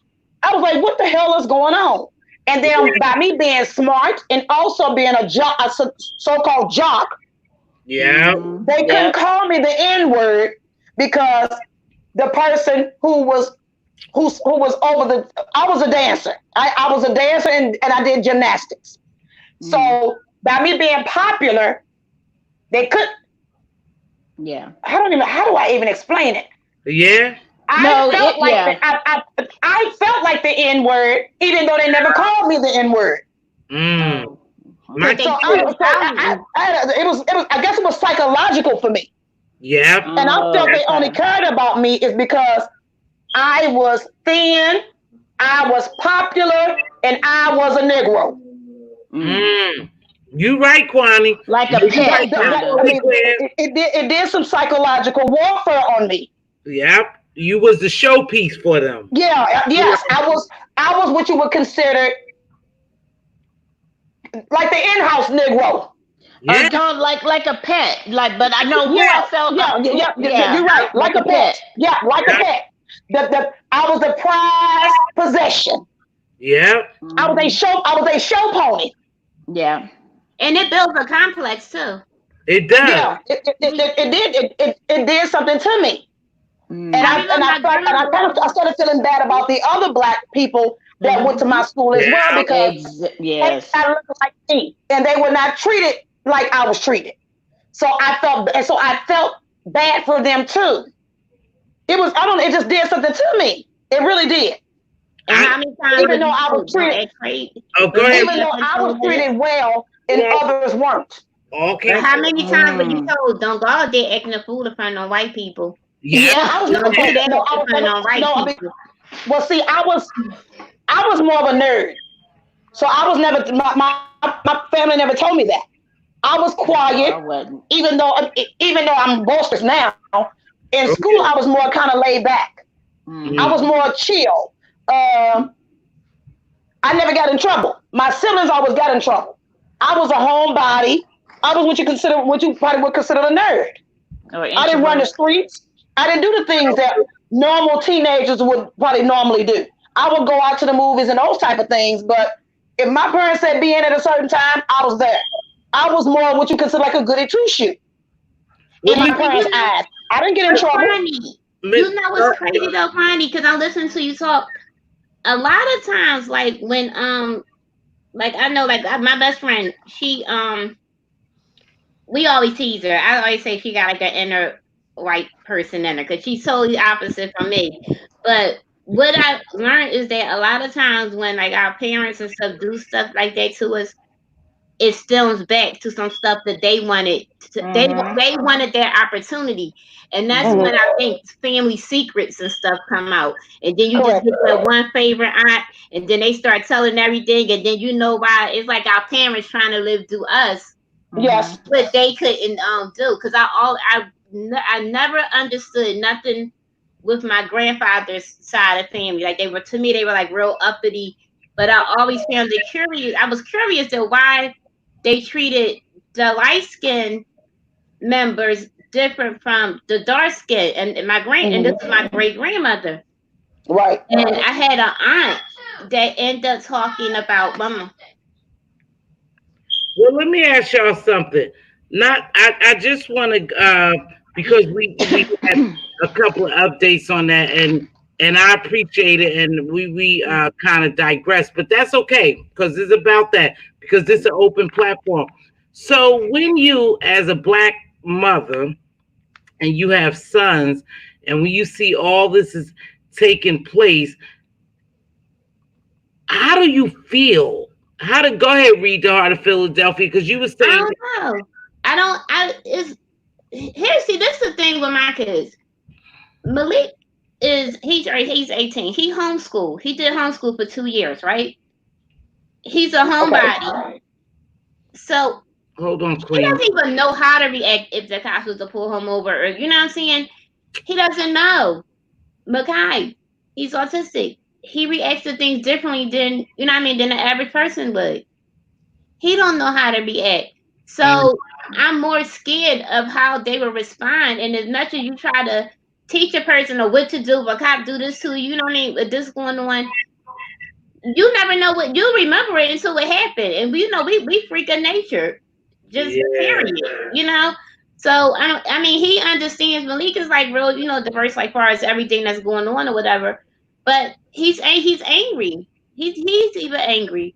Even as far as like it seems like it just keep happening, like, and there's nothing I can say to do. How does Malik? He's 18. He's 18, and this it happened. Everything has happened at the worst time. This boy graduation literally is virtual.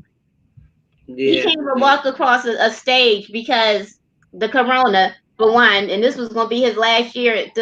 He wanted to finish this last year out in physical school so that he could go experience the prom and this and that. So not only with that, and they go through depression when stuff like this happens. This corona is depressing. It's sad. So he's going. He says he's okay, but I know he's not. But I don't even know how to. I don't know how to feel. It's so sad. And Andrea, Kwani, I'm gonna get you next, Queen. Andrea, how do you feel? Because you said you had older gentlemen. Well, again, I have to feel like I'm doing something. So the first thing I did was get the dash cams. Now I don't know if they're gonna use it, and I'm trying to encourage them to take classes. They did go to one shooting range. So I just feel like I have to do things because I have taught them all the stuff, hands on the dashboard. I've taught the yes, sir, no, sir, a survival strategy. But then at some point, if they don't want to listen, you cannot just, like when I was teaching, like when their dad was teaching how to fight, he used to say, I don't care if you win or lose, you just make sure you're not the only one hurt. So never run. And so at some point, if yes sir, no sir isn't working, I do want them to get home if at all possible. But if they don't allow you to, you fight for your life. I am afraid consistently.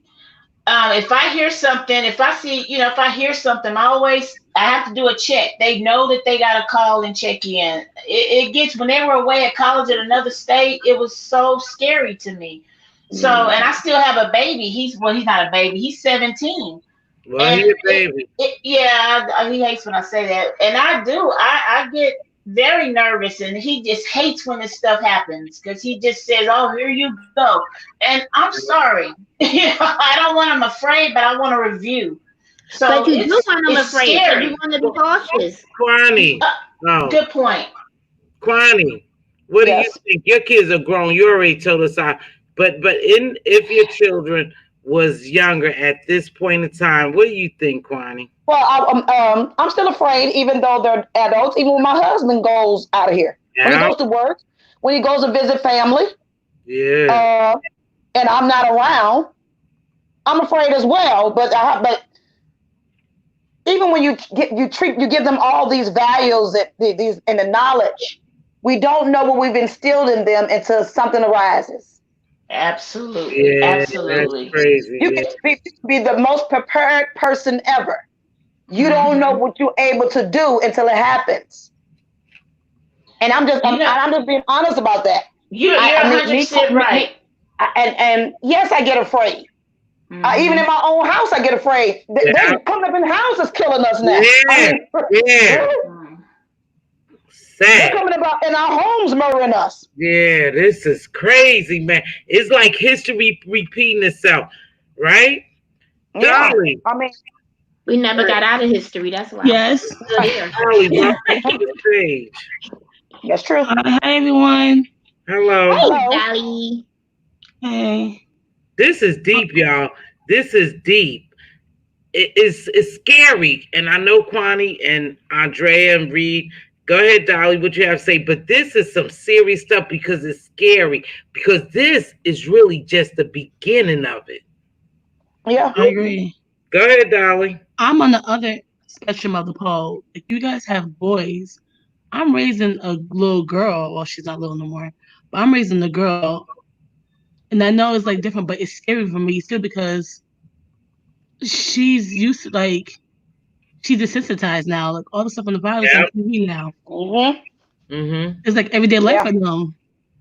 Like That's today, crazy. oh, someone else got shot today. Oh no, didn't somebody get shot last week? And she skipped and ran to the kitchen, got something to drink. Like it's nothing to them. Right, And that's right. scary to me. That's the scary part about it is becoming immune to it. Yes, and that's And scary. that is what's happening. Because one of my sons, he doesn't think there's racism. That's crazy. He doesn't think it's racism. So hold on, because all of his friends are white. Oh boy. And you got children out here who don't believe that there's racism. My baby is one of them. And I've even talked to some friends of mine. Some of their children feel the same way. What do you mean there's racism? They don't see it. They don't see They it. don't see You it. gotta look where you live at, Kwani. You Hold like, on. Yeah, Well, yell that too. I understand that, but they've gone to schools that were predominant. I made sure that my children went to school where they were majority Black. I wanted them to have the experience of everything, but you cannot make people see what they don't see. And I got to be about that. You cannot make people see what they don't see. I can't make my children see racism if they don't see it. dang. Right. Dolly, It's just, Especially if they have not been called a nigger, and especially if they have not been treated like one. right, they don't see it. Queen, They don't see it. Queen Kwani, hold on a minute. Go ahead, Dolly. Let Dolly finish it, and I'm gonna give it back to you, Queen. Oh no, that was it. I was just saying my child. Dang. It's just scary how she's desensitized and said, "Oh, somebody else got killed today. Somebody got shot like 2 weeks ago." And she walked away and got in the kitchen and got some to drink. Excuse me. But you know that's just what, scary. Dolly? Like these kids are desensitized. I could relate to that because They're immune. yeah, these kids are That's becoming right. immune. Yeah, but see, that's purpose, you guys. That's purpose. We have to be very careful of what our children watch on television, and we know the environment sometimes that we in that we can't help it. But you know, just not far from where I live, you know, maybe 30 or 40 minutes is a whole different world. Those kids every day get up not knowing what they're going to eat, you know, whether they're going to have a roof over their head, whether their mothers or fathers going to come home. Some of them don't have, they're fighting each and every day just to survive. Just to survive. That's 40 minutes maybe away from where I live. Totally different here. But over there, and the sad thing about it is that these kids are becoming desensitized to violence, to killing people. They'll just step over your body and say, that's Pops down the street. And they'll move over your body and keep it moving. That's a sad thing, but that's our reality. Some way, to be honest with you, Pamela's, I don't even know I don't even know where to go from here. That's why y'all need to help me. I don't know where to go from here. Where do we go? I don't know. Besides, keep talking about it. All we can do is keep talking. That's all we can do. I mean, what can we do? All we can do is keep talking. All these women that's on this panel, all these women that we had the one man on the panel, we're all in different states. See, that's another. Have you ever noticed that as well? All the knowledgeable people and the ones who want to get out and do things, and the ones who have gone out and done things, we're all scattered around the world. We're not in one place. See that, and that's why this is happening. Also, it's happening in different states. All of us not in one area. Do you know if all of us was in one area, honey, it'd be child. We would tear the roof off the sucker. Well, Kwame, I believe that everybody should ask open questions and lead by example. Yeah, because what we do every Thanksgiving is we go out and I'll be right back. Yeah, we do feed the shelter. We do feed the homeless people every Thanksgiving. Every Christmas, we donate all her old toys and we bring them to the shelters and the children's hospital. So my child knows what giving is and what it's for, like to, how sacrifice. But everybody needs to ask open questions and actually do something and just don't talk about it. And a lot of us, we just talk about it. I'm being honest. You're right. Right. You're right. Well, and I guess that's why I get so like, okay, I got to do something. And I do feel like we all have a role to play. We got the people who can be on loudspeakers talking and motivating. You got the people that are going to be the researchers and kind of follow the money and figure out what it is. We are in different places, but again, it always goes. The civil rights movement was not just one group, but they all had strategies. They all used what they had. They all worked within their area of influence, and it's all a trick.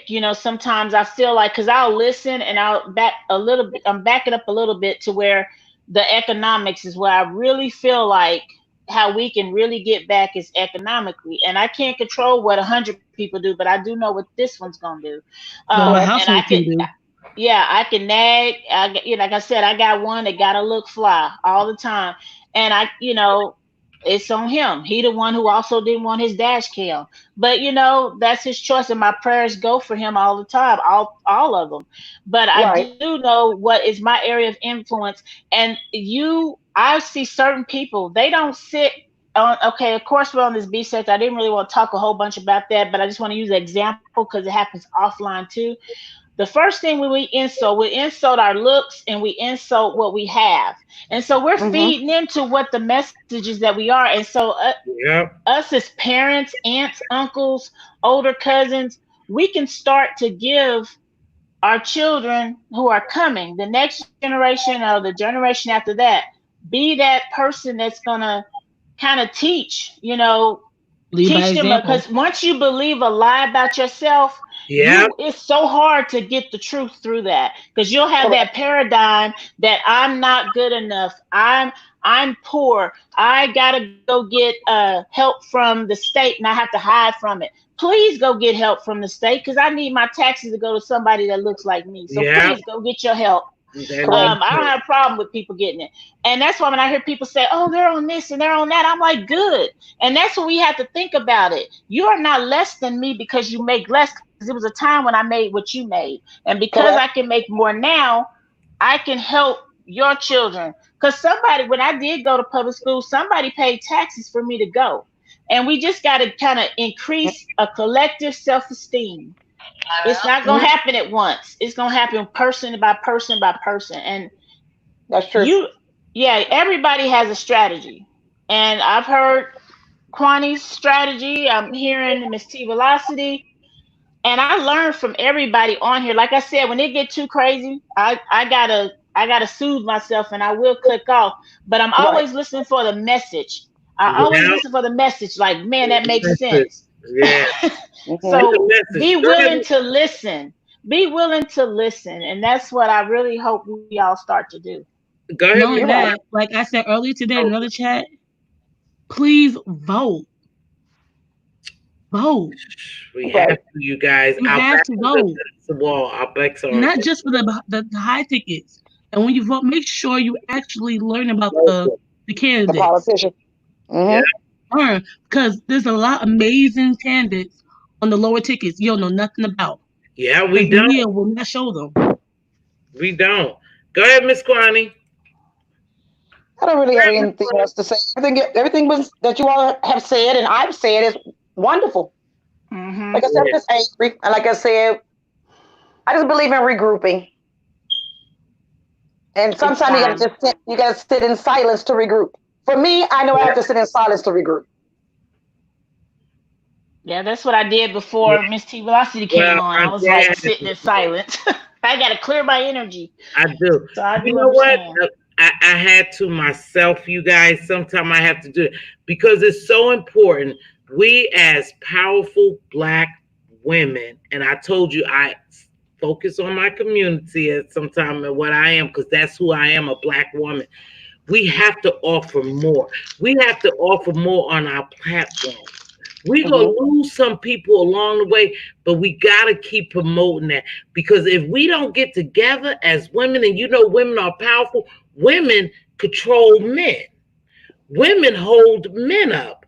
I can't send my husband out there to fight for me if I can't anchor him at home. Correct. So we got to be very careful of what we do, and we have to keep driving the narrative. Keep driving the narrative. We like a little mess. We already know all that, and this ain't even about that. But we have to make sure that we anchor our men, because when all is said and done, even if they come home, and I pray not, and they in the pine box, so we have to put them in the pine box. We know we was the woman that they needed that anchored them. Correct.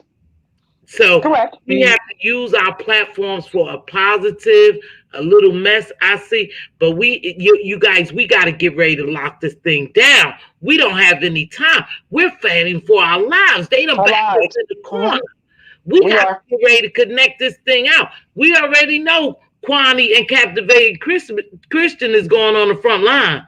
We already nominated. Yeah, well, that's what I'm saying. You gotta but we still gotta back Kwani. Some of us are gonna have to be martyrs. But you know, we still gotta back Kwani and Captivated Christian. You know what I mean? But on the real tip, we have to do better. We have to get ready to lock arms, because they already know that we are weak people that's not united. So they gonna come for the weakest link. Correct. Educated Black man is the scariest thing. That's why they have to be educated. That's why Dolly. And that is the reason why. And that's the reason why I had to, when I was on Lex Max and Lex Max went live last night, and I had to go in there and say that, even though I know some people were afraid to say it. I said some of us are going to have to die. I mean, it's the truth. But it's the honest truth. We cannot move to the next level until somebody become a martyr. Some people become martyrs. And it's so scary, but you are telling the truth. Yeah, but you're going to have to take the scary. Everything is scary until you get used to it. Everything is scary. Yeah, but why do we have? Yeah, I mean, I understand that a lot of people are afraid of. I understand that you're afraid of dying because you're afraid of the unknown. You're afraid of dying because you think your family won't survive without you. Yes, they will. Yes, they will. They'll either sink or swim. You can't be with your family forever. Don't your children grow up and move out and go to college and go off to their lives? That's true, Kwani. We all gonna die. There is an alpha and omega in all of us. You think you're gonna be here forever? And then I need you all to think this. Let me question this. Let me give y'all a question. Okay. And see if you can answer this. Have you ever imagined that maybe you already in hell? I actually have. Oh, I have, Kwani. I believe it. I believe it. I didn't hear everybody want to talk about heaven and hell. Have you ever imagined that maybe you already in hell? And once you leave here, you automatically go to heaven. You automatically go to heaven. And then another thing, everybody's talking about God is a forgiving God. If God is a forgiving God, do you really believe that you're going to die and that God ain't going to give you a chance to redeem yourself before you take your butt to heaven? You got to think differently. Stop thinking the way that Bible think. Think on your own self. Use your own brain. We may already be in hell. We may already be in hell. Ooh. Well, actually, I got that concept from the Bible, because I was kind of thinking, because you know that, because I was like, I remember thinking that, oh gosh, years ago, I was probably in my late 20s, thinking, I thought about that as a teenager. Hell now. Hold on, y'all. Let me meet y'all right quick. You guys are delivering some powerful messages. We can't talk over each other. So Queen Kwani, let Andrea, because Queen Kwani, I'm on your thing too. So go ahead, Andrea, say what you're gonna say. There you go.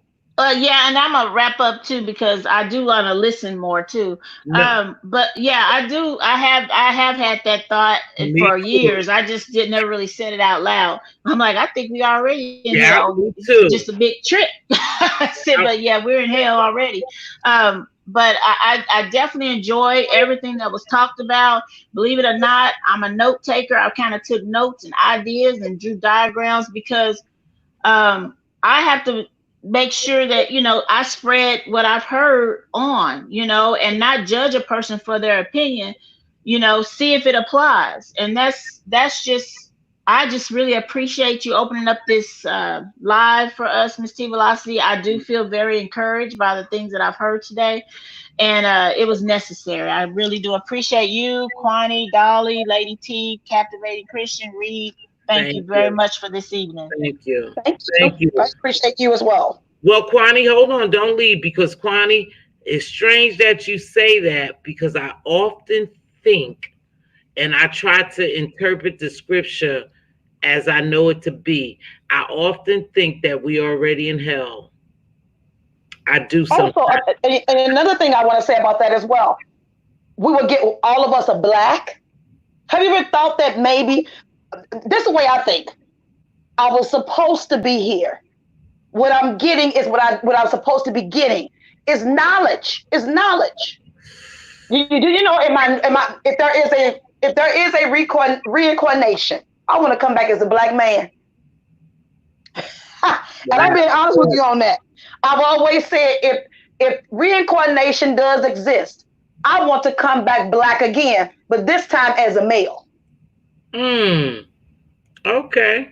That's the way I feel about it. I love everything about being black. Everything about being black, and that's funny. I love being black, and I, like I said, it hurts me to know because of the color of my skin you hate me, because I love being black. I love my big lips. I love my big nose. Same I here. love my hair. I love everything about me. You're trying to make me hate me. See, but I'm not going to hate me because I love me, and you can't make me hate me. But I agree. I love everything about me. I don't know if I was reincarnated, what I would have come back on. I didn't think about that, Kwani. Good one. You want to come back as a black man? Yes. Okay. I do. Yeah, I do. I've always said that. I've said that. I said that since I was a child. I want to come back as a black boy. I told that to my parents. But that's when I was 10. When I was 10 years old. Because I'm really more. I'm not a religious person. I've always been a spiritual child. I was spiritual as a kid. Everything I did, it had to do with spirituality. If I felt moved by something, I will go tell my parents, I feel like doing this. Why you want to do that? Because I feel moved to do it. I am a spiritual being. And like I said, and another thing, I'm sensitive about a lot of stuff. That's the reason why I'm angry a lot about stuff. Because sometimes a lot of the things that even when I spaz out on YouTube, I see the greatness in you, even though you don't see the greatness in you. And when you come at me as an attack, I gotta attack you back. It doesn't mean I'm attacking you because I hate you. In order to hate you, that would mean I have to love you. I would have to love you in order to hate you. And some individuals, I see the greatness in them. We're on social media. We're virtual friends. We're family members. We're all 6 degrees of separation. There's a bloodline within all of us on YouTube. Do you know we watch each other's channels for a reason? Because it's a spiritual connection. I don't watch everybody's channel. I don't watch everybody's channel because I'm not supposed to. If I'm not gaining anything from it. I don't watch you if I'm not gaining. I gotta gain something from you, or I'm not watching. Wow, that's deep. That's deep, Kwani. Thank you very much, Lady T. What's up? Y'all Wow, doing too much. Kwani. Y'all doing too much because I'm sitting here trying to mind my business, but my God, y'all keep saying some things. Kwani, I don't question whether or not I'm in hell. I know this is what it is. I know that hell is on earth, and you keep coming back to this mother sucker. You keep coming back to this mother sucker. Oh, hold on. Go ahead, baby. I promise I ain't say the other word. Go ahead. Until you get a clue, and then you get to ascend. That's what I believe. Wow. That's what I believe from the bottom of my heart. And I have made a vow to my soul that this is gonna be my last time here. And that's just what it is. So Kwani, you on to something, sis, you on to something. Hashtag the vision, okay? Thank you. I told you when I feel something in my spirit, I gotta speak it. Mm-hmm. When I feel a resignation, I cannot sleep if I feel something in my spirit. Whether it's something good or bad, I cannot go to bed. I cannot go to bed with that in my spirit. I gotta get out and speak it. You want to know something? I hope this don't sound crazy, but you have like that ASMR thing. Because when I first found your channel, I was in the bushes for a long time, and I would always knock out. You be going off for somebody. Now you would think that that would keep you up, like but sometimes it would like be a lullaby. You be going off, and I be like, I wake up like I don't know nothing about that sensory stuff, none whatsoever. I don't know nothing about it either, but I know you got it. I know you got it. So funny. Anyway, y'all, I gotta go because seriously, I gotta finish up too much stuff. But stop with the revelations, all right? So I can stay in my other screen. Thank you for finishing up mine. I love you. Thank you for finishing up mine. I love. Okay, so while we at it, if y'all just hold a minute. Mm-hmm. Somebody was right. Oh, okay. Somebody was writing. Y'all just take a minute to check out my new page.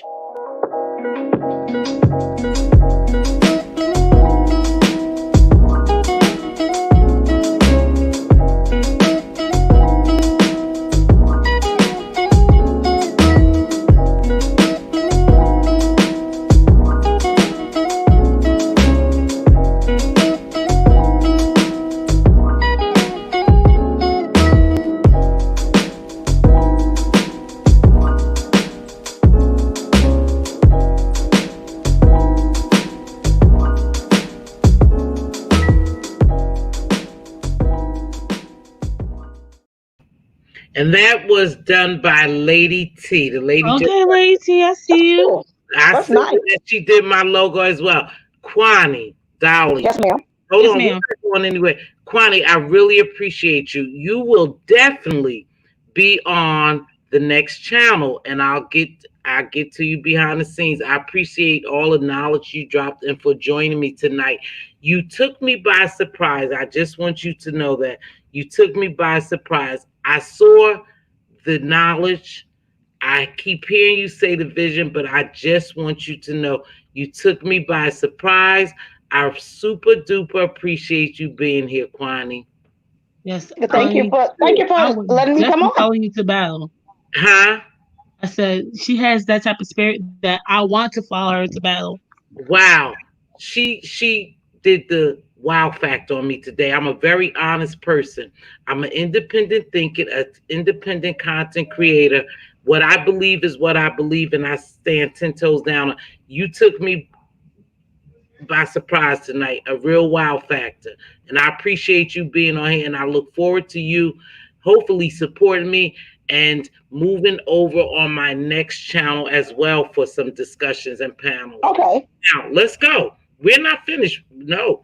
Go ahead. So where was we at? I didn't want to stop you ladies. You ladies was going so good. But you know what? Jim's Talk. Yes, Jim's Talk is our next channel. And I want to talk about Andrea right quick. Andrea has been an intricate part of my Jim's Talk, and she's a firm supporter of mine, you know. And when we move over to Jim's Talk, we'll talk a little bit more about her. But you know, in order for us to work well in whatever we do, we need strong people. I told you we need anchors. Sometimes she's an anchor for me. You know, she pulls me back, huh? I said, okay, I'm listening. So I'd like for you all to make sure you join us in our next channel because you are some powerful, smart Black women. And that's where we want to go ahead and do what we need to do as powerful Black women to get this thing started because people are looking for us. Our men are looking for us to anchor them to get ready to fight this war. We are in a war. Right. This is just the beginning of it, you guys. It's just the beginning of it. And right now, we don't have all the answers on how to fight it. But if we come together like tonight and we get input and we work together and we cultivate some things, you know, and tap into some resources and knowledge and everybody come from different, it's like getting together and everybody is a piece to this puzzle. We actually have to listen. Make sure we stay connected. You know, It's not about me, but it's about us. And everybody may not be able to go with us in this journey because you have to be strong. But I want to make sure we stay connected. Okay? So I appreciate it. We're not going anywhere. I think Kwani could make money with her voice. Yeah, definitely her laugh. Here's that. I told you, she makes me want to follow her into battle.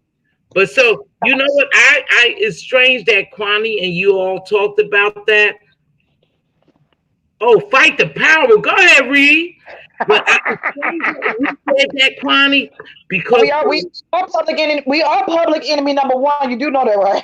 We are. But Kwani, it's strange that we talked about the heaven thing and the hell thing because sometimes I just believe, and then I go back to what I read and said that even if God turned that, you know, it says something about, and make sure y'all follow me but the roads will be painted of gold. Wait a minute. In heaven, our roads will be painted of gold, right? And we will have gold matches. Is that correct? Honey, don't give me, I don't know the Bible. I'm being honest, I don't. Okay, so anyway, it's something like that he will pave our roads of gold, and we will have mansions. Now, when that hit me, I thought at one point, when you said we already living in hell, I think we transitioned over to heaven. That's what I believe. And so I believe we are living in somewhat of a hell.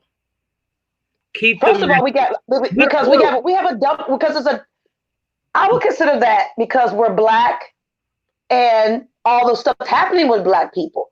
But we came here, everything has been stripped from us. We're over everything that we're utilizing as Black individuals here in America, all over the world. Everything we're utilizing, the language we're speaking, it came from Rome. Everything, you know, everything comes back from our money, Rome. Do you know when the princess, what's her name? What's the lady name? Oh God, what is the lady name? Elizabeth. Diana? No, not the one who passed away. No, Elizabeth. Queen Elizabeth. Queen Elizabeth. When the Queen Elizabeth, you know, she makes money every 43 minutes. You know what? I heard something about her making money. Kwani, I've heard that before. I'm not too well versed on it, so I can't expound on it. But I heard that before, Kwani. I heard that. Yeah, we just talked about that, Nat. Andrea made a perfect point here. She said it won't be kumbaya. Keep the mess is an entertainment app. That's Queen Kwani's favorite saying. Yeah, because it is an entertainment application. But if we want to, we can change it. We can make it an entertainment. You can have entertainment in one aspect of it. Anything could be entertainment. I mean, anything. Entertainment is just not about being a buffoon. Entertainment could be educational too. Right. You can make education out of entertainment. It's just how you deliver it. Right. It's and that's what she's saying. She's saying, but share the gifts we have as well, strengthen ourselves for the battle in our own areas. And that's a shame too, because we really have to armor ourselves. That's sad. Yes, and another thing I think that we need to do, we need to stop looking for leadership. We need to also stop trying to be the leader of everything. That's another problem we're having. We're having that in the Black community also.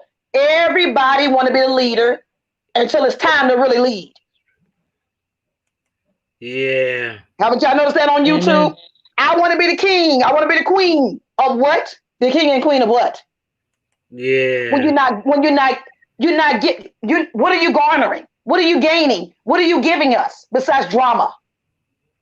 But when it's time to be, right now right now there's a revolution going on. It's not even just about a war now. There's a revolution happening also with this. Right now we're in COVID. We got two viruses happening. Racism has always been a virus. And we're actually know what racism not even a virus. Racism is a disease. A disease, baby. A disease. We got a disease going on, and we also got a virus called COVID. Yeah. We got, and that's another thing about us is Black people. We don't tell the truth. We don't want to tell the truth to one another. We can only tell you the truth when we're angry at you. Well, in loving, I don't want to hurt. It's like being in a relationship with the man or whomever you love, and you say you cheat on that person. Because I saw this question, I think I saw this question on Instagram, and they asked this question: who do you really love? The one you tell the truth to, or the one you lie to? I remember Kwani saying that. I remember saying that a couple of years ago, Kwani. That was a good I say you love nobody. I remember my perception that you first of all, you don't even love you. Anytime you gotta spread yourself thin, you don't love you. Because I'm not gonna cheat me in order to cheat you. If I'm cheating you, I'm cheating me. That's my perception. Don't cheat on me. Tell me you don't want me no more so I can gallivant somewhere else. You know, I won't cheat on you. We talked about that earlier, but we talked about that, and so we'll transition to that. And anybody welcome to hop on the chat. I think we'll wrap this up. But Kwani, we talked about that. Like when you talk about love, how you accept people just doing you any kind of way just to be loved by someone else. That's out of order. We're programmed that way.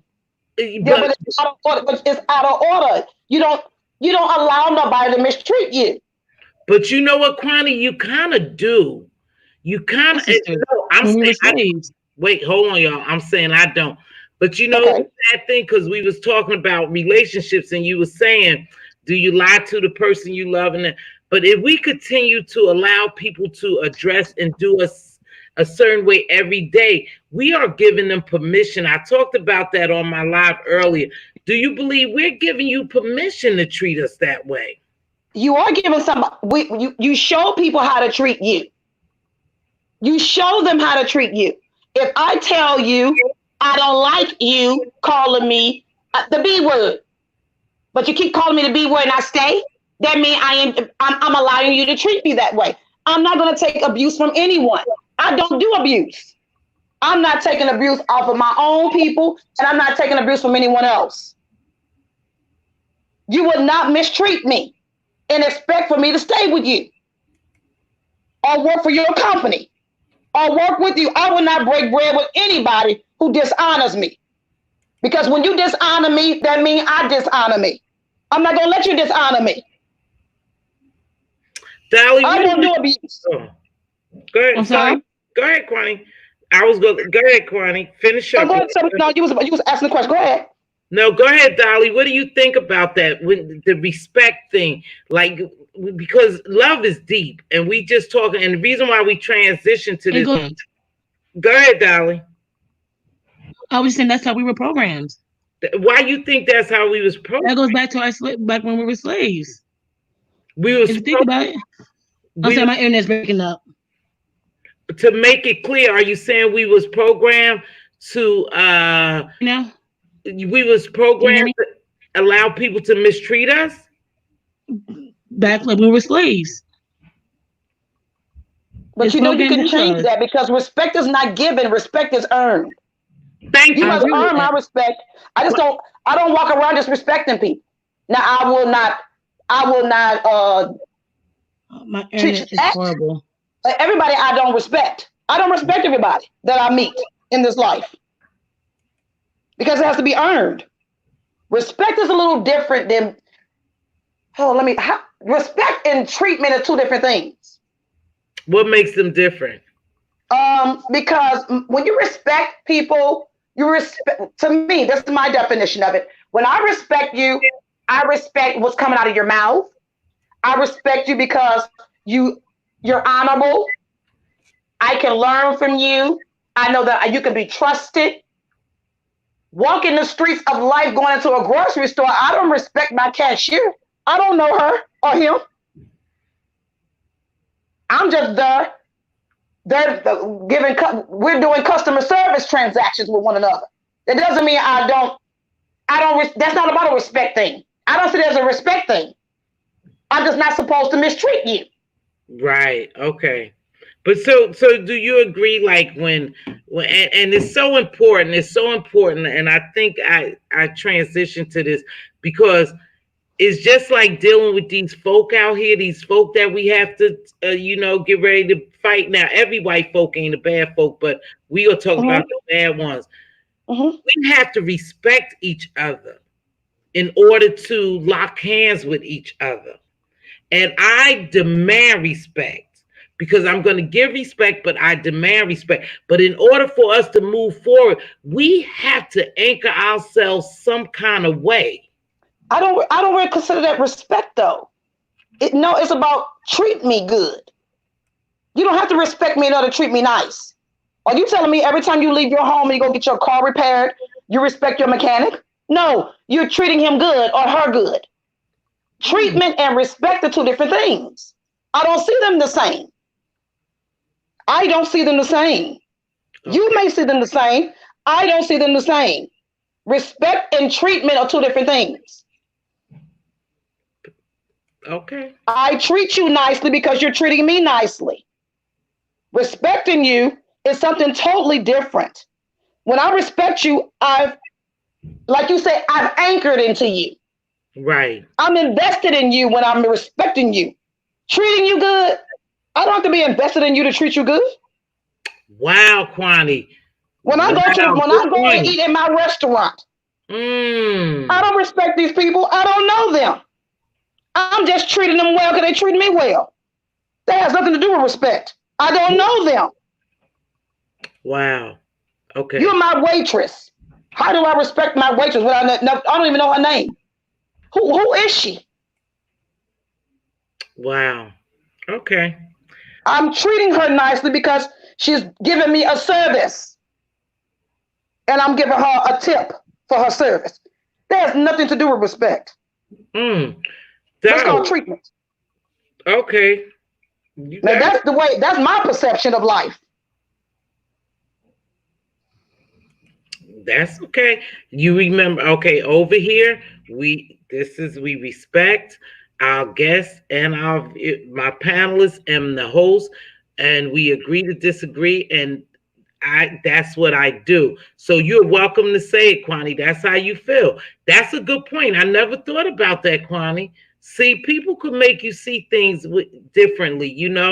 I didn't perceive respect as being that. That wasn't my view. That wasn't my opinion. That's not my thought. And I have to, until you said that. So, hey, it's welcome over here. It's welcome over here. Like I said, I know because we all think differently. Like I said, in those definitions, maybe in Webster's dictionary or in a thesaurus or encyclopedia, that doesn't mean that I have to acquiesce to those meanings. Because we all like all women are not the same. No. All men are not the same. You like to be kissed this way, and that person like to be kissed that way, and that's what's wrong with a lot of us as well. They're thinking that all of us are the same. Nobody can be separate. If you're an outsider, oh my God, it's taboo. Oh, she's wicked or he's wicked. I want you to think exactly like me. The only thing that's great, and that's another thing a lot of people do as well. That group thinking. No. I only like you because you think like me. But if you think differently than me, oh my God, you're wicked. Don't come over here no more. Oh, we're gonna put a cross up. You're demonic. No. I mean, let's be real. I mean, a lot of people do think that. Well, Kwani, I'm gonna tell you this, but anybody know me, and I'm sure you done been in the bushes or you heard me talk. I'm not like that. I'm an independent thinker. I know you are. That's why I'm over here. Okay. I know you are. But I'm just saying. What I've been noticing in the world, and also what I've been noticing over on YouTube, is that everybody wants you to do the same. They get mad at me a lot. People, a lot of individuals got mad at me because I wouldn't think like them. Kwani, I want you to do this. I say no. Oh, so they make a video about me. It's okay. Oh, Kwani's a flip flopper. Maybe I am. It's my prerogative. It's my prerogative. My prerogative. I may have liked what you said today, and then go to bed and sleep on it, and then wake up in the morning and say I don't like what we said. You know, be that way sometimes. You know, Kwani, Regina M believes like I believe. She said respect is earned according to the actions they have exhibited towards you and or the betterment of your life. Correct. Yeah, you're absolutely right. And those words meaning to invest in you. See, respect is investment.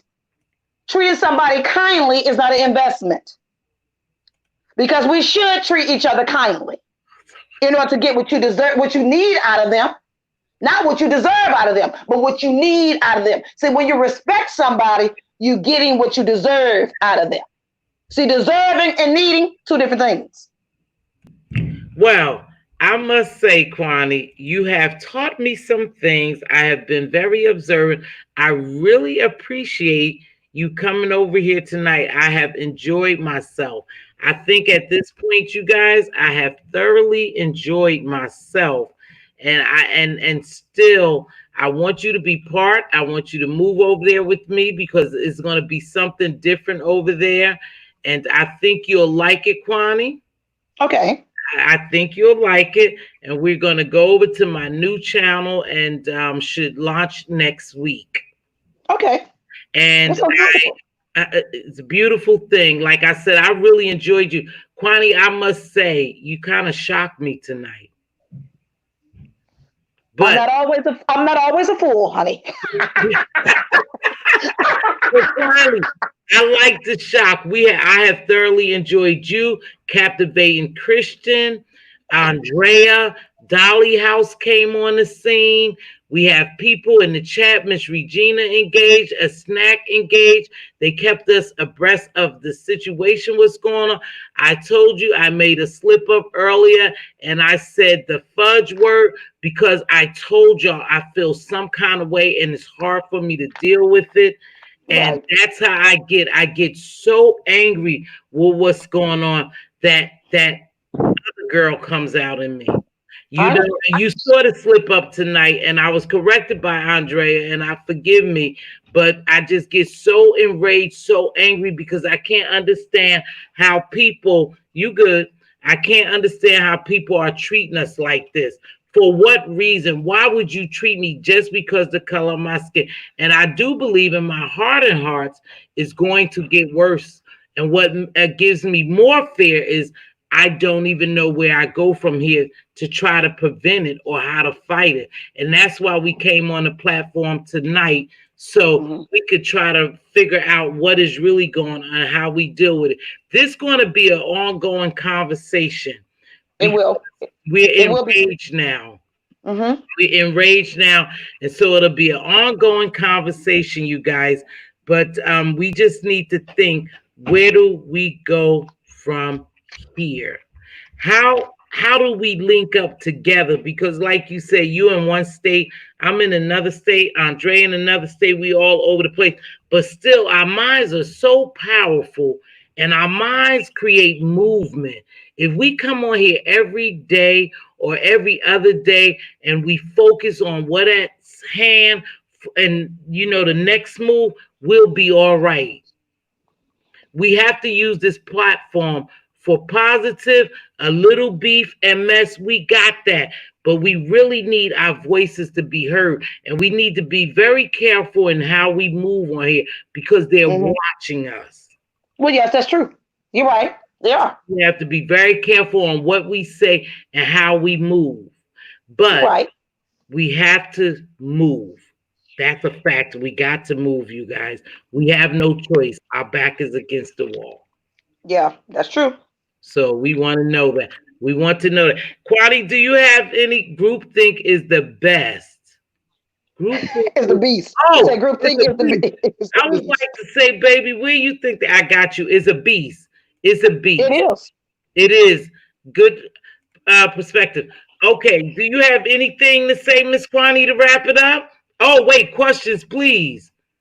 Hold on, Kwani, don't move. Does everyone know how to arrest of Mr. George Floyd begin? Does everyone know how the arrest of Mr. George? He went into a store. He went into a store to purchase something, and they used that money marker, and the $20 bill supposed to have been counterfeited. So what happened was the clerk called the police. That was a policy, to call the police on anybody who comes in with a counterfeit bill. So the police was called on him, and that's what made the police show up. There's your answer.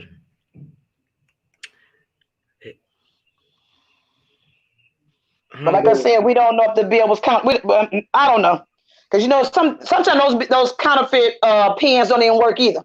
Those things don't work properly either. No. And before, I've gone to the bank before to get money and end up with counterfeit money from the bank, because they don't test all that money when it goes into the bank either. Regina made a good point. So Regina, I got what you're saying. So did he do something? Kwani, I think is Regina, tell me if I'm right. I'm trying to reinstate this. So did he do something that was against the law, Kwani? No, the thing is, he went into the convenience store. I don't know. He went to the convenience store with a $20 bill to purchase something. The clerk swiped the $20 bill and said it was counterfeit. And the clerk called the police on him. When the police showed up, he got arrested. Why he got arrested, I have no idea. But then today is when we found out that George and that officer who murdered him, they knew each other. They used to work together at some club as bouncers. So I don't know if they had some issue back then. Mm-hmm. That part doesn't make sense. That's what came out today. The part about they used to work together came out today. See, I don't know. Sometimes it could be more to the story. Like I told y'all, I was very honest. I'm a very honest person.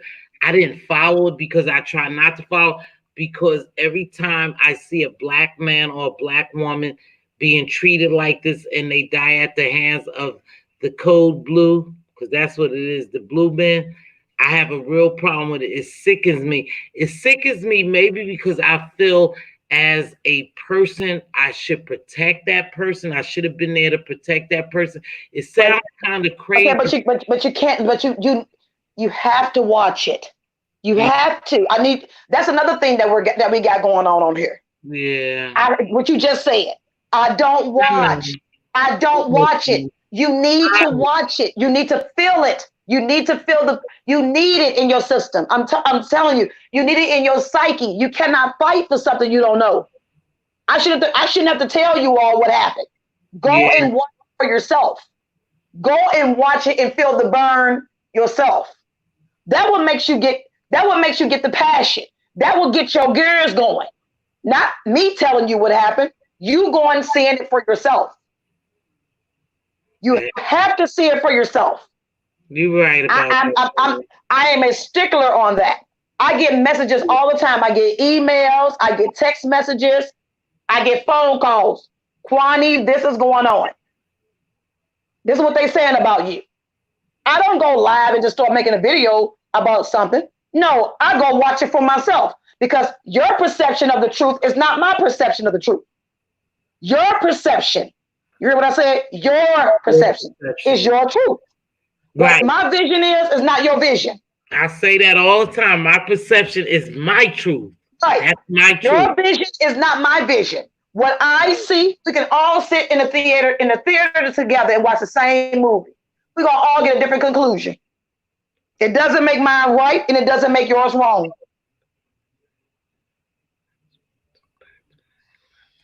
Wow.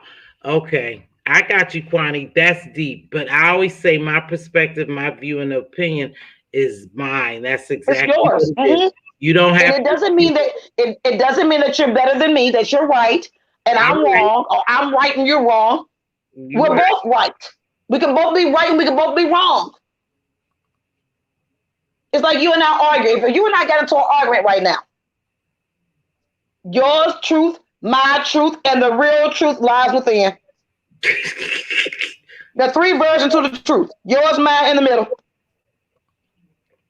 Yeah, that's true. You know? Well, ladies, I have thoroughly enjoyed you guys. I thoroughly enjoyed this topic. Is a much needed topic.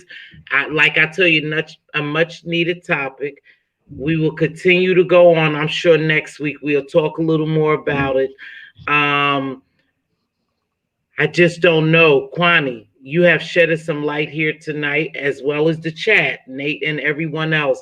I just don't know, you guys. I guess I'm looking for an answer, and the answer may not come tonight, but I just don't know. I just think we have to do better to unite and become a strong force. And because we are a strong force and they know that, they are scared. They are scared because they already know the power that comes behind Black folk. They already know that. That's what they're afraid of. See, once we got a little education, once we lived a little different, once we had a position and opinions and different things, they got afraid once we start owning our own business. And that's what's happening now. So we have to make sure that we arm ourselves, not physically with just artillery, but mentally. Okay? That's true. Yeah, we have to make sure we arm ourselves. And the only way that we're going to do that is to come together from time to time to see what our master plan is. Correct. Yeah. You're right. So you have any closing arguments, Queen? No, ma'am. You good? Yes, ma'am. Did you enjoy the show? Yeah, that was time. Yeah, I loved it. Thank you very much. You guys, thank you for joining me. I'm going to run. Please make sure you tell your neighbor or someone about me. Tell someone about me. We're at 641. We need 300 and something more. I don't feel like doing the math. 399, right? No. 300 something nine. I can't think right now. But anywho, in order for me to become monetized, it's not about the money, it's about the message for me. However, I would like to do like everyone else, get a little change from it. I'm not going to change. I'm just going to get change from it. I will always continue to be Mz.Teavalocity. You know, I like a little mess. I follow a little mess, but I like to focus more on positive vibes. And there's always a message in the mess. We just break it down. Queen Kwani, I enjoyed you tonight. I'm going to thank you for having me. No, thank you, love. Thank you for coming, Kwani. I'm surprised you came. I really appreciate that, Kwani. And that lets me know something. That is let me tell you this. I just found your channel maybe probably about 5 days ago. What? Yeah. Where you been, Kwani? Yes, I found your channel about 5 days ago. You know who asked about your channel? Who? That's Kelly Love. Did he? What did he ask about my channel, Miss Kwani? He said, who's Teavalocity? I said, I heard of her channel. I said, let me get back with you. Let me go find it. I went in Tracy's room and I started asking everybody, how do I spell it? How does she spell it? How does she spell it? I follow Tracy Cakes. And I follow Tracy Cakes. What? Well, honey, I went in that room and I kept asking. I kept typing in my phone. I kept typing on my computer. And everything else kept popping up because I had the spelling wrong. The spelling was wrong. So I went in the room and I kept saying, somebody tell me how it's spelled. And so somebody told me how it was spelled. And that's when I found it. I said, oh, that's her. And then I sent it to Duchess. I said, I found her. Really?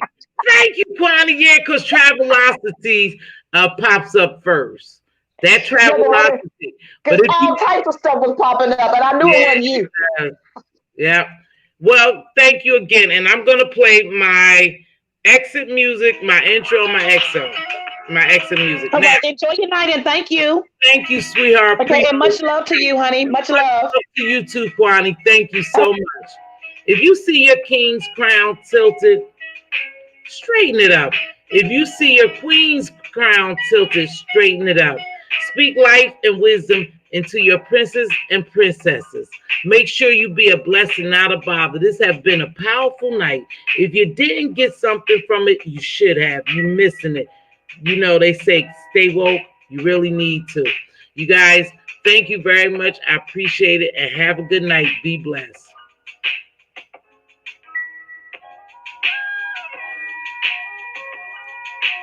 Thank you, Queen. Thank you.